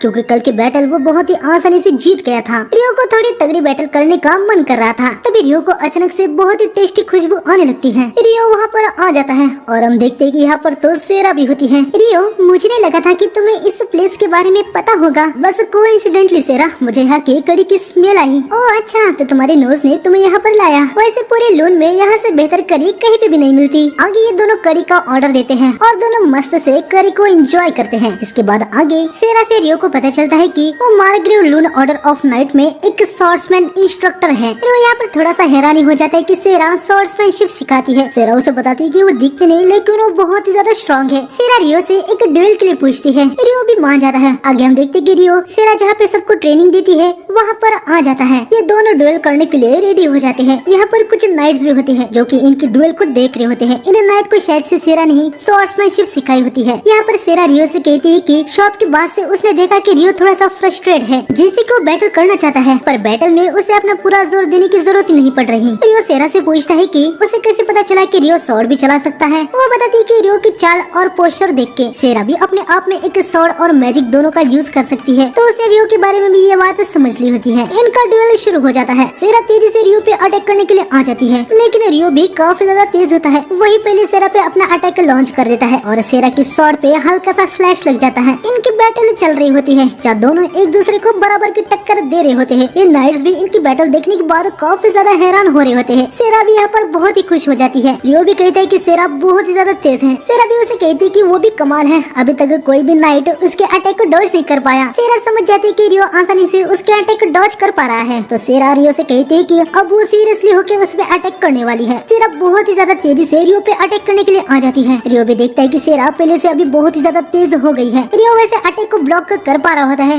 लेकिन क्या करे उसकी सॉरी टूट जाती है और रियो यहाँ पर हार जाता है। सेरा भाई एक्साइटमेंट में रियो के गले ही लग जाती है। वो रियो से कह रही होती है कि वो तो बहुत ही ज्यादा अमेजिंग है। रियो भाई यहाँ पर शर्म से लाल हो रहा होता है। तभी सेरा जरा होश में आती है। माफ करना रियो, लेकिन विंड रोप पहनते हुए भी तुमने मुझे वैसे डिफेंड किया, सच में तुम कमाल की हो। तो अपने आप को संभालने के लिए तुम विंड मैजिक का यूज कर रही थी। ये तो मैंने जो भी किया है उससे कई ज्यादा इम्प्रेसिव है सेरा। नहीं, तुम जैसा डिफेंड कर रहे थे वो बहुत ही ज्यादा कमाल की बात है। वैसे रियो वो क्या था? मैं जानती हूँ कि तुमने बहुत ज्यादा हार्ड ट्रेनिंग की होगी, पर मैं जानना चाहती हूँ कि तुमने वो सब कहाँ से सीखा? मैं जो कुछ भी बन पाया हूँ वो मेरे मेंटर की वजह से है। उन्होंने ही मुझे स्वॉर्ड्समैनशिप सिखाई, ये रोप भी उन्होंने ही मुझे दिया। क्या कह रहे हो? फेरी किंग ने तुम्हें खुद फाइट करना सिखाया? अरे हाँ सेरा, हमारी पहली मीटिंग में भी तुमने फेरी किंग के बारे में मेंशन किया था। क्या तुम्हें उनके बारे में पता है? बात ऐसे है कि एल्फ्स हाफ फेरीज होते हैं, इसकी वजह से ही वो बात मैं जान पाई थी। तभी यहाँ पर एक लड़की आती है और वो सेरा से कहते हैं कि मास्टर एल्फोना के लेक्चर का टाइम हो चुका है। सेरा रियो से इजाजत लेती है। वो उसे बताती है कि उसे मार्ग्रेव के ग्रैंडसन को ट्रेन करना है, तो अभी उसे जाना होगा। इस लड़की का नाम रेलिटा होता है। सेरा उसे बताती है कि रियो एक एडवेंचरर है और वो उसके लिए इम्पोर्टेंट है, तो उसे होम दिखाया जाए। रेलिटा हाँ कहती है। सेरा यहाँ से चली जाती है। आगे रेलिटा रियो को ले जाने लगती है, लेकिन वो मन में लगातार यही सोच रही होती है कि रियो सेरा के लिए इम्पोर्टेंट है। उसे लग रहा होता है कि कहीं वो उसका बॉयफ्रेंड तो नहीं। खैर तभी कोइंसिडेंटली गिल्ड मास्टर यहाँ रियो के सामने आ जाते हैं और वो रियो से पूछते कि क्या तुम डाउन की तरफ जा रहे हो? चलो वैसे भी मुझे तुमसे कुछ बात करनी है, आ जाओ। हम देखते हैं कि रियो गिल्ड मास्टर के साथ टाउन में निकल पड़ता है। सर आर्थर ने मुझे बताया कि तुमने कल क्या किया, इसके लिए मैं तुम्हारा आभारी हूँ। हालांकि फिर भी तुम ऐसे ही गार्ड के ऑर्डर को ना मान के सीधा डंजन के अंदर नहीं जा सकते, इसलिए मैं तुम्हें एक पनिशमेंट देने वाला हूँ। खैर रियो, मेरे पास तुम्हारे लिए एक जॉब है। वैसे रजिस्ट्रेशन के बाद तुमने कोई नॉन डंजन वाला जॉब नहीं किया है, राइट? जो जॉब मैं तुम्हें देने वाला हूँ उसमें तुम्हें एक राउंड ट्रिप बनानी है। तुम्हें कुछ मर्चेंट को एक सर्टेन डेस्टिनेशन तक जाते हुए देखना है, फिर उसके बाद वापस आना है। ओह, तो ये राउंड ट्रिप है क्या? हाँ, और तुम्हारी डेस्टिनेशन है विथनाश। अगले दिन हम देखते कि नील्स रियो से एक हेल्प मांग रहा होता है। वो बताता है कि उसके होम टाउन अबाली ने यहाँ गिल्ड में एक हंटिंग रिक्वेस्ट डाली है। नील्स उसे एक्सेप्ट करना चाहता था, लेकिन वो क्वेस्ट डी या उसके हाई रैंक वाले के लिए ही है। ईटो बताता है कि ग्रेट टिडल बोर में हेल्प करने की वजह से ईटो और नील्स को ई रैंक में प्रमोट कर दिया है, लेकिन यकीनन ये काफी नहीं है। तभी एमन भी कहता है कि उसने क्वेस्ट के बारे में पढ़ा था। क्वेरी में कुछ गॉब्लिन और स्केलेटन के बारे में लिखा था। स्केलेटन सुनते रियो भाई यहाँ पर एक्साइटेड हो जाता है और वो तुरंत ही इस क्वेस्ट के लिए रेडी हो जाता है। आगे सभी गिल्ड मास्टर के पास आते हैं, जहाँ पर हमें पता चलता है कि ये हंटिंग वाला रिक्वेस्ट पहले कैलादी टाउन में दी गई थी, लेकिन वहाँ से कोई भी इसे कंप्लीट नहीं कर पाया। इसकी वजह से वहाँ से वो रिक्वेस्ट या लून टाउन में फॉरवर्ड हो गई। हालांकि नील्स इसके बारे में ऑलरेडी जानता था। गिल्ड मास्टर कहते हैं कि कैलादी टाउन ने इस जॉब को करने के लिए 2 बार एडवेंचरर को भेजा था। पहली पार्टी ई रैंक की थी और दूसरी डी रैंक की थी। रियो थोड़ा सा हैरान हो जाता है कि डी रैंक की पार्टी ऑलरेडी इस मिशन में फेल हो गई। ईटो भी कहता है कि शायद से स्केलेटन और गॉब्लिन को हराना इतना आसान नहीं है जितना उन्होंने सोचा था। गिल्ड मास्टर बताता है कि डी रैंक की पार्टी के रिपोर्ट के अनुसार उनको टाउन से सपोर्ट ही नहीं मिला। टाउन वाले एडवेंचरर के खिलाफ ही हो गए थे और उन्होंने एडवेंचरर को भगा दिया। ये सुनने के बाद नील्स हैरान हो जाता है। एमन कहता है कि शायद विलेज वाले आउटसाइडर्स को पसंद नहीं करते होंगे, लेकिन नील्स बताता है कि विलेज वाले ऐसे बिल्कुल भी नहीं है। खैर यहाँ पर गिल्ड मास्टर को भी पता होता है कि नील्स उसी विलेज से है, तो उनको अच्छा लग रहा होता है कि नील्स और बाकी सब ने इस क्वेस्ट को लिया है, ताकि गिल्ड मास्टर इनको सावधान रहने को कहते हैं, क्योंकि ई रैंक वाली पार्टी काफी ज्यादा घायल होके आई थी। और बताया गया है कि 30 स्केलेटन है। ईटो जो कि एक हीलर है वो इनके साथ है और रियो भी इनके साथ है, तो गिल्ड मास्टर को इनकी ज्यादा चिंता नहीं हो रही होती। रियो को विथनाश में जाने के लिए कुछ दिन थे, तो गिल्ड मास्टर इस क्वेस्ट के लिए इनको अलाउ कर देते हैं। अगले दिन हम देखते कि ये सभी नील्स के टाउन अबाली में आ जाते हैं। यहाँ पर आते ही गाँव वाले नील्स को पहचान जाते हैं। आगे लोग टाउन के मेयर जिनका नाम बोलान है उनके पास आते हैं। नील्स को देखने के बाद वो काफी खुश हो जाते हैं। आगे नील्स इन सभी को बोलान से इंट्रोड्यूस करवाता है। आगे सभी एक डाइनिंग टेबल पर बैठ जाते हैं, जहाँ बोलान को ये बता देते हैं कि ये यहाँ उस हंटिंग वाले क्वेस्ट को करने के लिए आए हैं। किसी अनजान एडवेंचरर के बजाय खुद इनके गांव का एडवेंचरर नील्स यहाँ अपने साथियों के साथ मिशन करने के लिए आया है, तो बोलान को भी ये बेटर लग रहा होता है। नील्स बोलान से पूछता है कि बोलान, सेकंड ग्रुप के एडवेंचरर ने कुछ ऐसा कहा कि टाउन वाले उनको सपोर्ट नहीं कर रहे थे,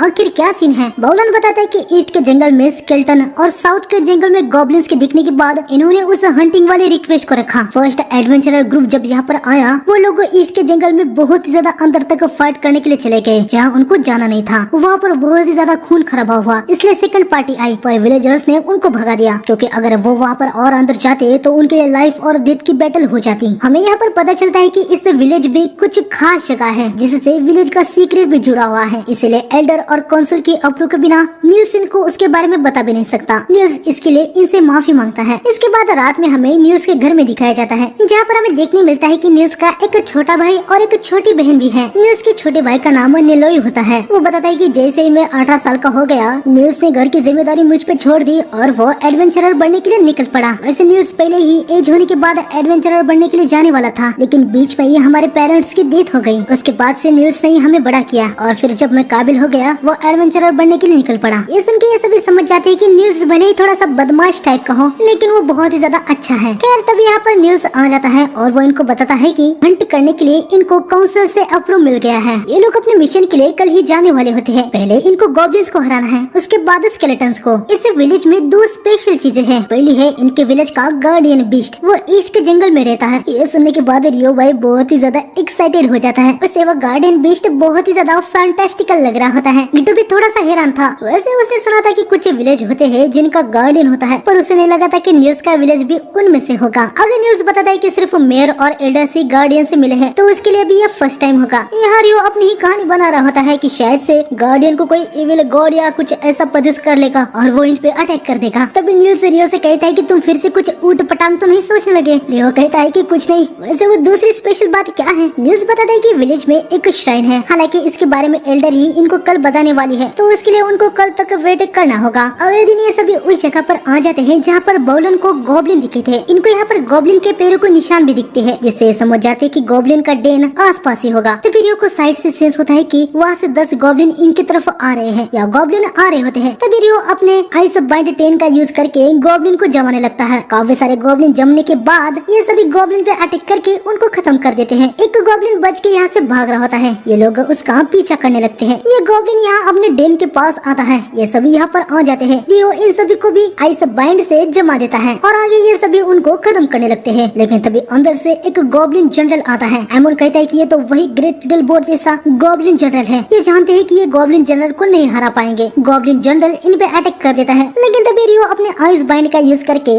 गॉब्लिन जनरल को जकड़ लेता है और उसे नीचे पटक देता है। रियो नील्स से कहता है कि उसे खत्म कर दो। नील्स इस गॉब्लिन जनरल को खत्म कर देता है। ये लोग भाई बहुत ही ज्यादा खुश हो जाते हैं कि इनको एक गॉब्लिन जनरल का मैजिक स्टोन मिला। रियो की पावर देखने के बाद बौलान भी बहुत ही ज्यादा हैरान हो गया होता है। वो नील्स से कहता है कि तुम्हारा ये फ्रेंड तो बहुत ही ज्यादा कमाल का है। आगे हम देखते हैं कि ये सभी एल्डर जिनका नाम नासू होता है उनके पास आ जाते हैं। इसके बाद ये सभी गार्डन बीच की तरफ निकल पड़ते हैं। एटो एल्डर नासू से पूछता है कि क्या उनके स्टाफ पे वो चार्म अर्थ मदर गॉडेस का है। एल्डर हाँ कहती है। एल्डर कहती है कि एटो ने उससे ये सवाल पूछा है, इसका मतलब ये है कि वो एक प्रीस्ट होगा। रियो पूछता है कि अर्थ मदर गॉडेस क्या है। एटो बताता है कि गॉड ऑफ लाइट और earth mother goddess originally phantom of 7 से बिलोंग करते हैं, लेकिन समय के साथ चीजें बदल गई। एल्डर बताते हैं कि आज लोगों को लगता है कि प्रीस्ट के टेम्पल सारे गॉडेस ऑफ लाइट को वर्शिप करते हैं और बाकी के 6 देवता गुमनामी में चले गए, लेकिन इस विलेज के एल्डर अर्थ मदर गॉडेस को जनरेशन से वर्शिप करते आए हैं। रियो पूछता है कि क्या एल्डर लाइट एलिमेंट वाला हीलिंग मैजिक को यूज नहीं कर सकती। एल्डर बताती है कि वो हीलिंग मैजिक को यूज कर सकती है, पर लाइट टेम्पल से उसका हीलिंग मैजिक अलग है। एल्डर इटो से पूछते है कि क्या वो इंचांटेशन का यूज करता है। इटो हाँ कहता है। एल्डर उसे बताती है कि जो अर्थ मदर को सर्व करते आए हैं वो इंचांटेशन का यूज नहीं करते या उनको ये करना भी नहीं पड़ता। ये सुनने के बाद इटो काफी ज्यादा हैरान हो जाता है। आगे हम देखते कि ये सभी गार्डियन बीस्ट के केव के पास आ जाते हैं। एल्डर गार्डियन बीस्ट को बाहर बुलाती है। वो बताती है कि उसने